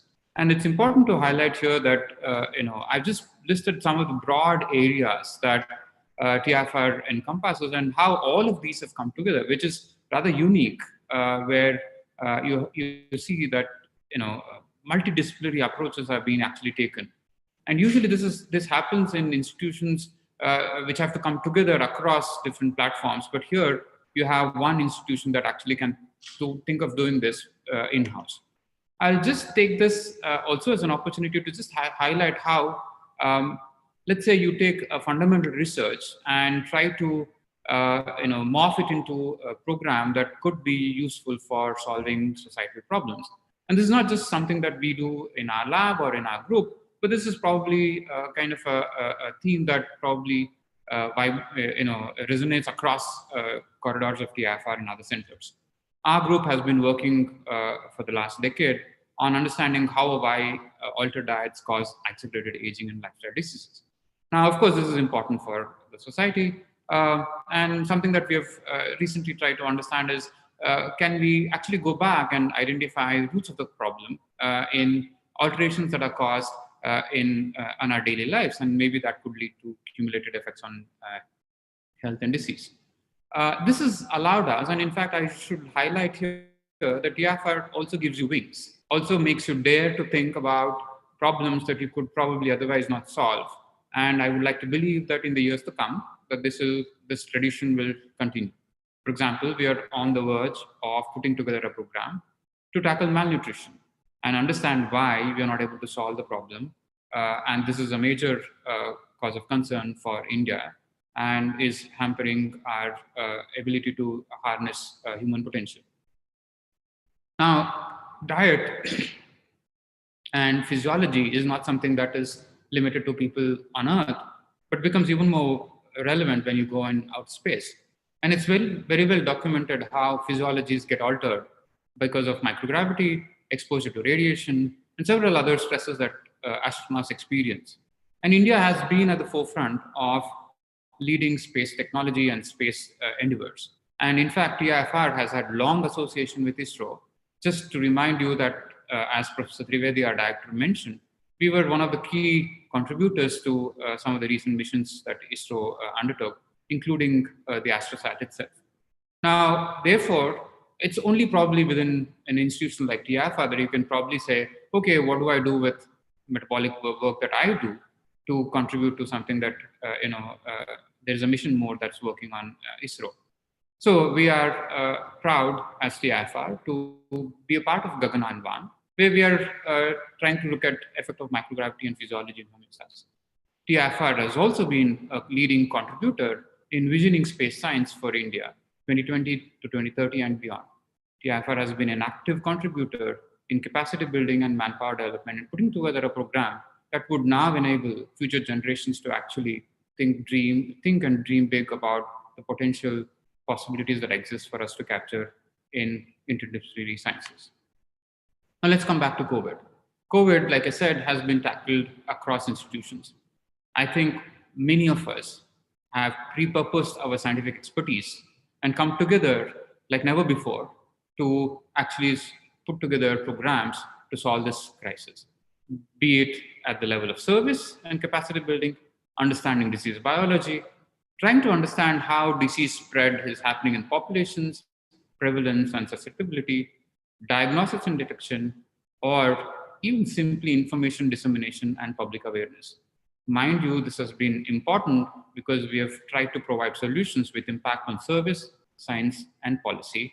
And this has been done across centers and in national networks. That means we are not doing things in isolation. We are part of the problem.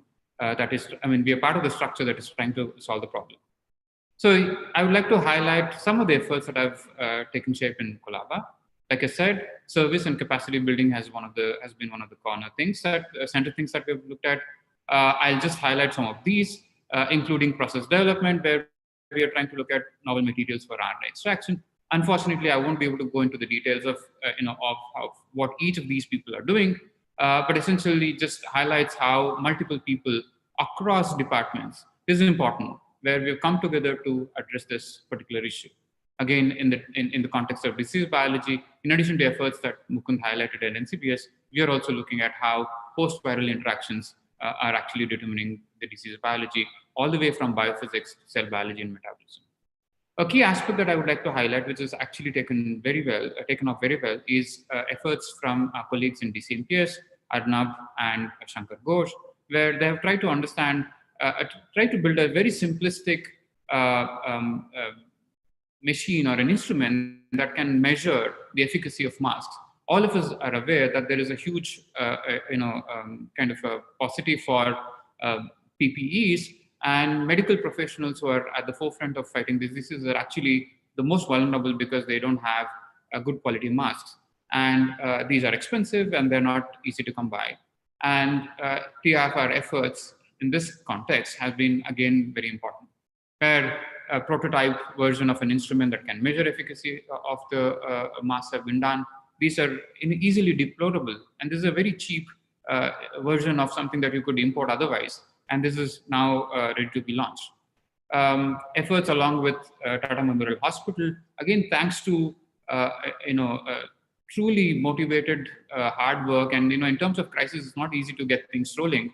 Where Arnab, again, Shankar, and several colleagues at PMH have actually come up with a very simple way to decontaminate masks, which is by simply putting them through cycles of dry heat at 70 degrees.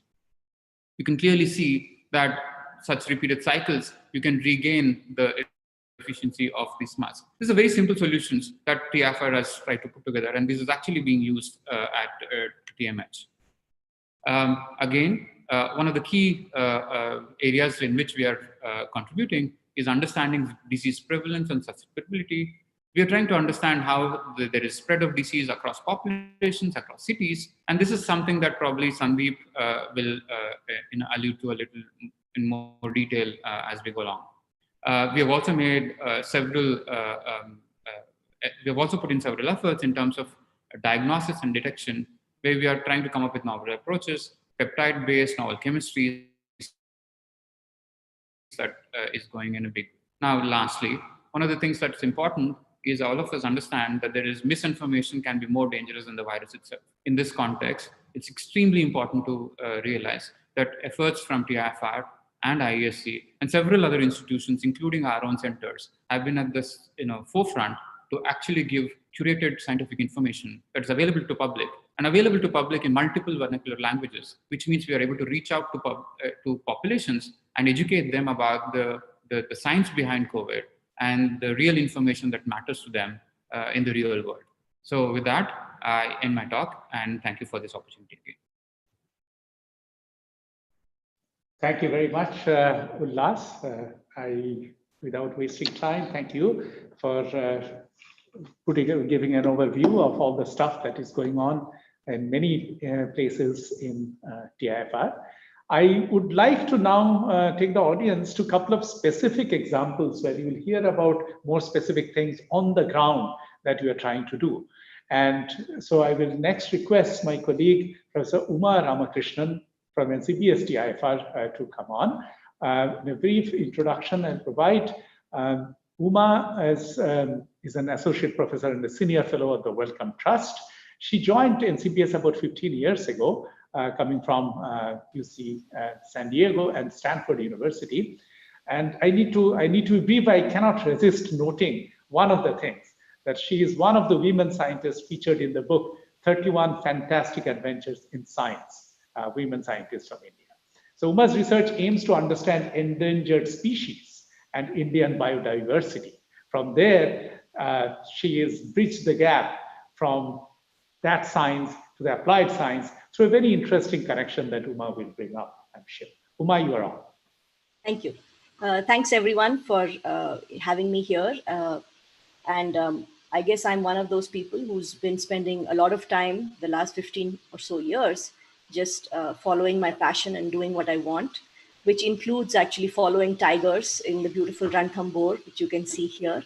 A lot of our work uses genetic data to understand relationships between and within populations.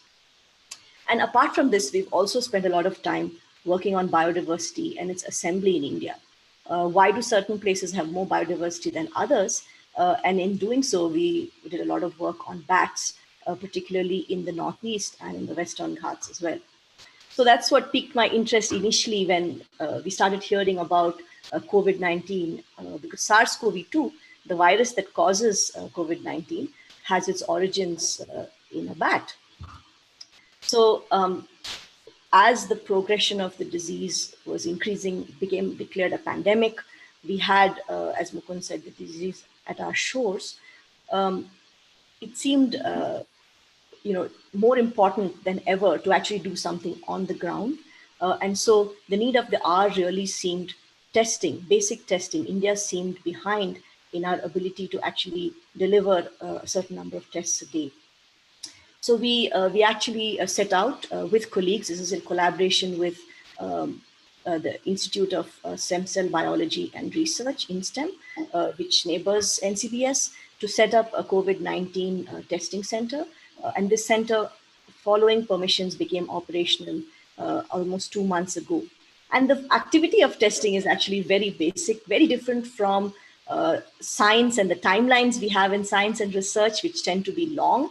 It's basically a day or 36 hours. We receive samples, we take them into the biosafety facility. This is the part which is potentially hazardous. And so you can see here my colleagues Varda and a student volunteer wearing full protective gear. We inactivate the virus there in this BSL facility, bring it out, extract genetic material from those samples, then take it to another space where we try to look for the virus or the genetic material of the virus, as well as human genetic material. And then we finally report our results. And here you can see a student volunteer talking about how this reporting process happens. So there's also a lot of coding and stuff they've done, small scripts to actually upload the results to the ICMR portal. So adequate testing has been key, I think, and we've made a small contribution in this regard. It felt really important to do this because, in a sense, we had in NCBS and in STEM all the facilities we needed to do this. And so we basically assembled this pop-up lab to actually conduct testing and help the state of Karnataka. So just recently, in fact, we crossed 10,000 samples tested from all across Karnataka, which, as I said, come in every day. And basically, this is on certain days, we have tested between up to 8% of Karnataka's tests, and overall, maybe about 3% or so of the total testing for Karnataka has happened at NCBS in STEM. So while this is really nice, and at this point, that's what we are doing, my interest in biodiversity keeps reminding me of this paper, and I'm not sure whether all of you have seen it. But basically, if you look at zoonoses, and that's what SARS-CoV-2 is, an infection which has come to us from biodiversity, which surrounds us, you can actually predict the risk of zoonosis. Most of the time, we are responding to zoonosis, like we've done in this case. But if you actually collate data and try and understand where are the risk of zoonoses high, India actually lights up like a bright spot with a high risk of zoonosis for the future. And so thinking ahead at 75 years, thinking ahead, I think it would be really important for us to do the research to understand what translates a risk to an actual event of spillover. Can we actually, in more detail, map these hotspots and put in systems to monitor when a spillover event is more likely, early warning systems, when a spillover event is more likely to actually become real?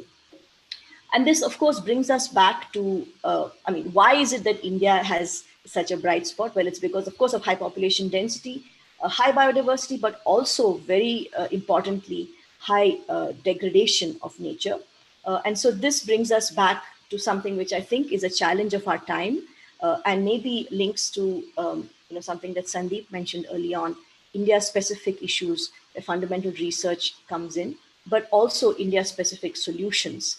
So this is just a picture from the Western Ghats. And one of the things we've been involved in more recently is setting up and getting approved a national mission for biodiversity and human well-being. And I hope that with such missions, scientists at NCBS, TIFR, and other institutions will work to bring back some level of harmony between humans and nature so that all of us can be healthier and happier in the future. Thanks. Thank you very much, Uma. And with those slides of some of our colleagues and students in hazmat suits, tells you that we are right on the ground trying to put as much of our efforts into COVID-19 as possible. So you might be thinking that that's, of course, should be true for the biologists who can probably easily change their areas and get into helping the nation tackle it. But coming back to my original comment that you need a diversity of expertise to really mount a proper response to such a challenge, I will give you one example, one of a theorist. Okay, so I'll request Professor Sandeep Juneja, who is a professor and dean at the School of Technology and Computer Science in TIFR, and his novel interest, research interests lie in applied probability, including in sequential learning, mathematical finance, Monte Carlo methods, and game theoretic analysis of cues.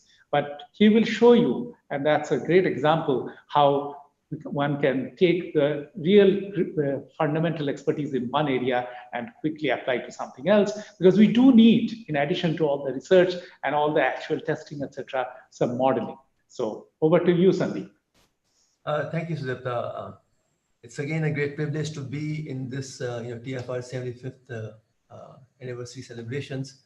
So I'll talk about something which should be of interest to a whole lot of you outside of TIFR, which is how are we going to get out of COVID, restrictions that we have around us.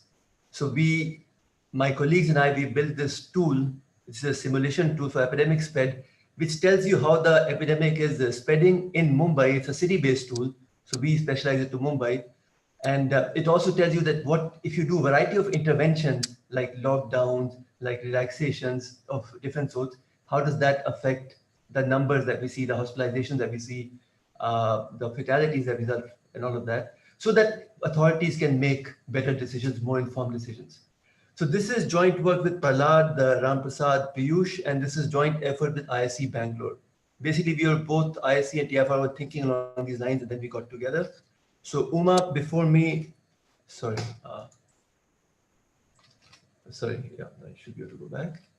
Showed you some pictures of wonderful tigers. I have some pictures of my colleagues to show who have been equally elegant and powerful in this work. So Piyush Srivastava, Prahlad Harsha, and Ram Prasad Saptarishi from TIFR. And Rajesh Sundareshan is the faculty who's leading the effort from ISC. Okay, I'll just give a bit of a background. So, TIFR, as Professor Trivedi had mentioned, has had a history of contributing to the nation, and TIFR was a prime example. So the first digital computer was made in India, and this is Pandit Jawaharlal Nehru actually inaugurating this digital computer in TIFR. There were many other projects that we did in TIFR which were of national importance. The software industry was spawned from here, for example. But thereafter, we have, lately, in the last 25 to 30 years, we have become a much more theoretical group.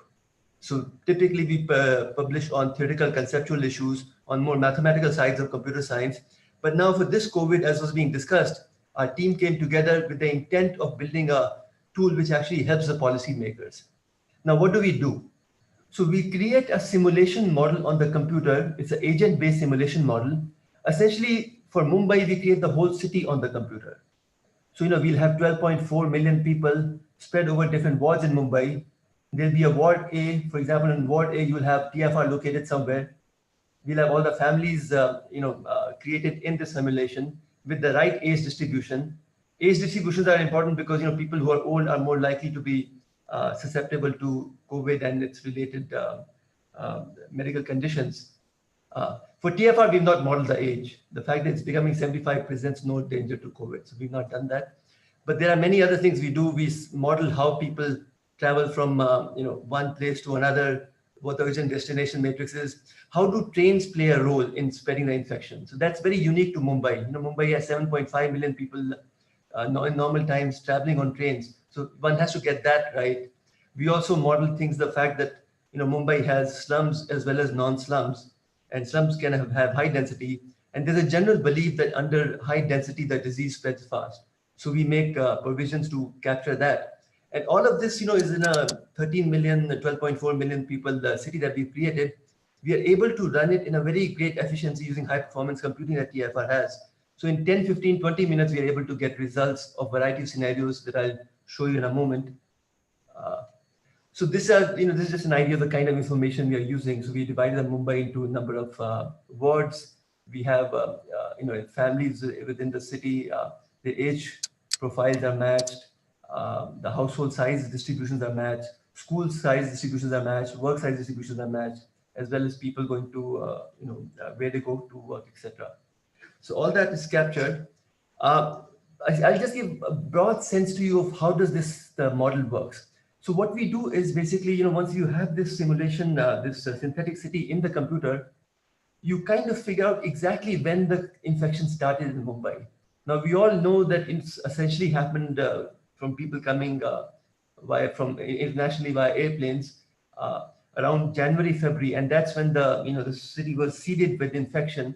So that's what our model does. It seeds the city with infection, and then on various interaction spaces, whether it's in the local community or at home or at work, people meet. So for example, a person goes to office, meets somebody who has infection, contracts the infection, he may come home, and maybe there's some kind of long communication with members of his family, and some members of the family get infected. Now they go outside and play with other children, and there again, there's a large interaction. Maybe they're not wearing masks. So that leads to an infection. And then that's how it travels to other families and so on. So all of that is actually captured in great detail as our simulation evolves over time. And we also have a very good idea of how the disease progresses. So once somebody gets infected, what are the various stages of infection? So we have research information on that, and we incorporate that in our model. Now I'll play out for you very quickly some numbers. And these are the scenarios that we were generally running because they are plausible scenarios for the government to consider. This was done around May 18th. So, May 18th to May 31st, the lockdown continues. And there we thought that we were actually proposing some mild relaxations going forward in June, July, and August. So if you see the two scenarios, we are assuming that from May 18th to May 31st, offices will operate at 5% capacity in the city. And from June 1st to June 30th, offices will operate at 20% capacity. Now, this is a little, right now what we see is we have 10% private offices operating at 10% capacity and government offices 15% capacity. So it's not too far from the scenario that the government is actually considering. And then July, we look at 33%, and in August, we look at 50%. So that's one scenario. Second scenario is, okay, slightly more, there's more relaxations there. So 5% again in May, 33% in June, 50% in July, 67% in August.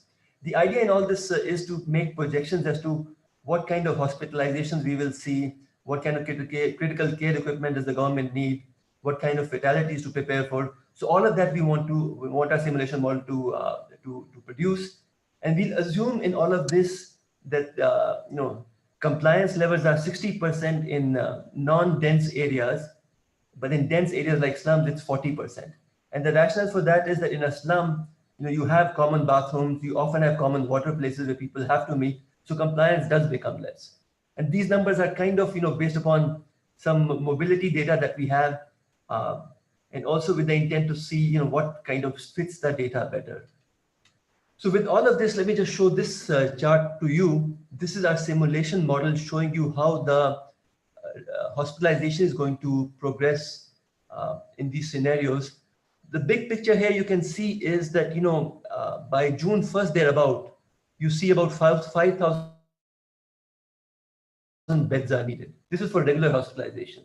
Now, this number is likely to go up to about 6,000, depending on the scenario you consider. And then if all the social distancing is maintained, if all the containment efforts, so we do a very good job of incorporating the containment effort that's going on in the city. If all of that is done well, then you can actually expect the number of hospitalization, the hospital beds that are needed to be no more than 6,000. 6,000, there's modeling errors, so 6,000 can be 7,000. But with those kinds of beds, government is well prepared to manage the scenarios that we've discussed. This is similarly the number of critical cases. So you see more than 1,000, ICU units will be needed, intensive care units to manage in these kind of scenarios over time periods, as you can see. So what you're seeing here is, it looks like in these pictures, let me just show you this as well. So on the left-hand side, you're seeing number of fatalities that we see every day. This is important to us because, we don't really trust the numbers of, we don't take the numbers of people coming positive every day that seriously. That's a function of the testing strategy that the government has. It changes from time to time.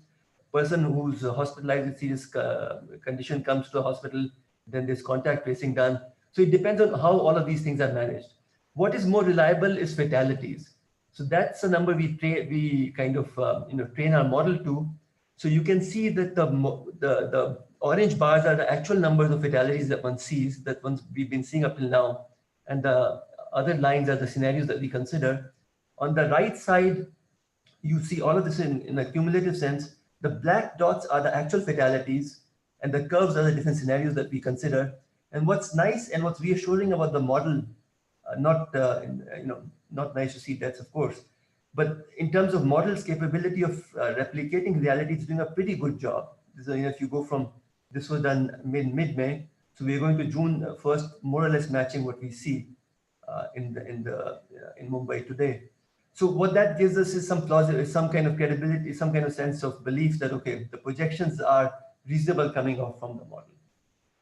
All right, let me just take 1 second to show you a quick demo of this simulator. We have a small, model that we can show you graphically. I'll just, I think I have to stop share and then maybe start share again so that I can bring my, screen up here, and then so this is a city scale simulator. So I'll put in here Mumbai as a city, and there are a number of parameters you can put in. So number of days to simulate, mean incubation period, all the other details. And there are various interventions that the government can try. The main advantage of this tool is that you can try interventions and see its impact. So let's say we try this 40 days lockdown followed by 21 days of case isolation, home quarantine, social distancing. All of these details that we want to implement, they can be modeled at the individual level by the code. So let's look at this. I've started the simulation. Yeah. So 1 day corresponds to 1 second. So this is going to play out over 2 minutes, I guess. So you can see here, number of symptomatic cases are rising, number of infections are rising, number of hospitalizations, so on and so forth. Let me just say that, all of this tool has been made to help policymakers make better decisions. And we are in touch with the government at various levels to let them know, for various interventions that they're planning, what can be the consequences to help them in improved decision making. So that's an ongoing effort. Thank you. Thank you very much, Sandeep. And that brings all the talks to an end. And we are seriously over time, but I cannot resist myself from contacting two of the panelists who haven't spoken yet for 2 minutes each. The first I'll go to, because there is some interesting stuff that is happening outside of the stuff that we have talked about. First, I go to Professor Rajesh Gopakumar, who is the director of the International Center for Theoretical Sciences, ICTS TIFR. Rajesh, you're on. Hi, thanks, Sudipto. I thought I would just say a couple of words about the COVID Gyan initiative that Ullas actually mentioned in his last slide. I'm just sharing the webpage with all the attendees in case you haven't seen it. But I find it a very unique initiative which TIFR has been actually giving leadership to, because though it is a pan-institutional IISc, Tata Memorial Center, India Biosciences, many institutions are involved, but I think it's fair to say that it's the TIFR with all its centers that have been really pushing this.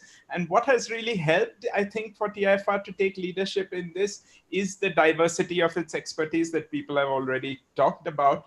And that individually we've had science communication efforts. So the teams that are involved have actually not just active scientists, but science writers, various kinds of people. The Homi Bhabha Center, which we have, is one of our very great assets because it's been in this, it's been very heavily invested in science communication and science education. So this diversity that is there across the TIFR system, this helped us to really get our act together. So March 22nd or 3rd, whenever the lockdown was announced, was roughly when we sort of started on this. And within a week to 10 days, we had the first version of the website up, and now it has evolved so much. We have multiple languages, as Ullas mentioned, which is rather unique. I mean, 10 to 12 languages, and there's a translation team that's actively converting a lot of material to these languages, and it's going to just increase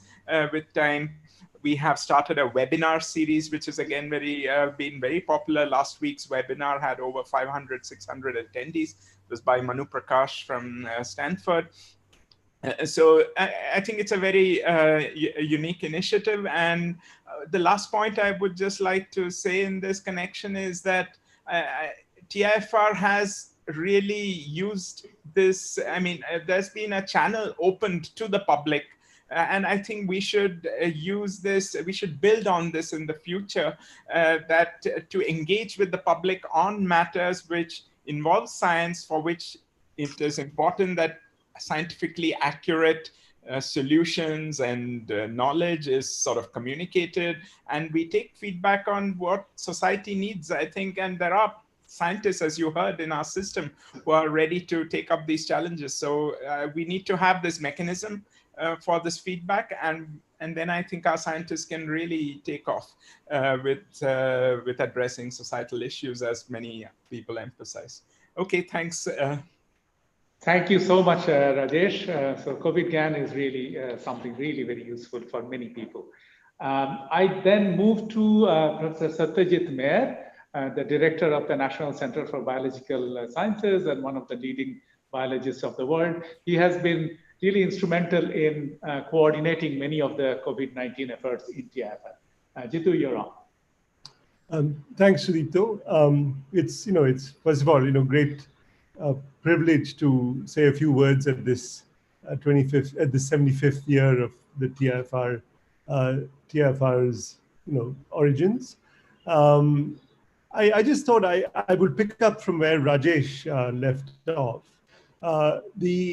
TIFR has many different models of functioning. And I think the models that we have been seeing operating in this current pandemic are models of collaboration, models of how institutions, TIFR has reached out to its neighboring institutions and engaged effectively in building partnerships. And those partnerships have resulted in, as you've heard, the COVID Gyan that Rajesh talked about. But I must say the partnership that NCBS, has been engaged in with its neighbors, InSTEM and CCAM that it helped set up over the past 10 years, allowed NCBS something unique, which is it allowed NCBS to actually consider the possibility that when the pandemic came along, we would actually not shut down our operations because we realized we could be of essential service to the environment of need in Bangalore and of course in Karnataka. And that allowed us to create, if you will, a structure which resulted in our creation of the testing facilities. It has allowed us to actually do research where our students are actively participating. And also it has meant that we could in some ways reach out to I should say our immediate neighborhood in terms of securing funds to keep this going. I mean, as you all understand and know, the funding situation for science and research in the country has probably never been at such a low ebb. And but given that we had the opportunity to engage in constructive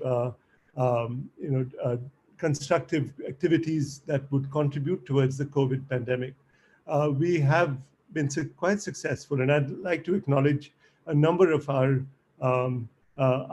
various contributors who helped set up the testing facility at NCBS and also support some of the research, ongoing research, not only at NCBS, but also at some of the other centers. So for example, the NPCIL Corporation of the DAE itself, immediately jumped to the rescue and put money into helping set up free testing for people in Bangalore and distributed funds for testing activities in both Hyderabad and Bombay. The Azim Premji Foundation also came to our help. The Punjab National Bank CSR has been extremely helpful in funding many of the activities that Mukund talked about that are part of our COVID response. And a couple of others, Standard Chartered Bank and their CSR, and a few other agencies as well. But I just wanted to say that it has been quite interesting to see that when we provided the scope and possibilities of bringing science to bear on the problems of immediate need, there has been quite a significant response from our community to engage in supporting us. So I think this, what I don't want to say or emphasize is that the support that has been given us to create a huge depth of possibility and engagement, and that support has come from public funds, and that has been, I think, catalyzed and deployed for this time of need. And I feel that that's something that we should be proud of, that we can engage in such a dramatic transformation of our core activities and contribute to the pandemic, and its mitigation as an institution that has many different facets. And I think that is the strength of TIFR, that it can come up and really deliver in times of need. And I feel that is something we must emphasize and cherish, and also I should say take pride in the fact that we can actually deliver at these times. Thank you, Sridipto, for allowing me to say a few words. Thank you very much, Jitu. And now it is my privilege to end this session with a very special message from Sri K.N. Vyas, Chairman, Atomic Energy Commission, on our 75th birthday. So I'll read it out, and I apologize if it is a handwritten message and not everything may have been legible, but hopefully I'm doing a reasonable job of it. So Sri Vyas says, "Wish you and the great institute all the best. I spent a lot of time at TIFR learning the fundamentals of programming. Both DEC 10 and the CDC Cyber were of very much use in my initial days of full performance analysis. So he wishes us a great 75 years and more success in the way forward. So we thank Srivas for his message, and this brings an end to our session, which is session number 2. Remember, there is another session which will be hosted by TIFR Hyderabad in just about an hour, 3 p.m. it starts. And so this brings a close to the current session. One of the most important institutes of India has turned 75. And I think you have seen from the talks that we had, is eagerly looking forward to the next 75 years, ready to take on the challenges, both scientific and societal. And I must thank all the speakers, all the panelists, all the supporting cast, Mr. Raghavan, Mr. Mistry, Ms. Kaushalya, and all others. And especially thank you for bearing with us for half an hour over time. Thank you, the audience. And hope we'll be able to have an in-person celebration of this event sometime in the near future. Okay, so thank you. Till then, stay safe and goodbye. Thank you.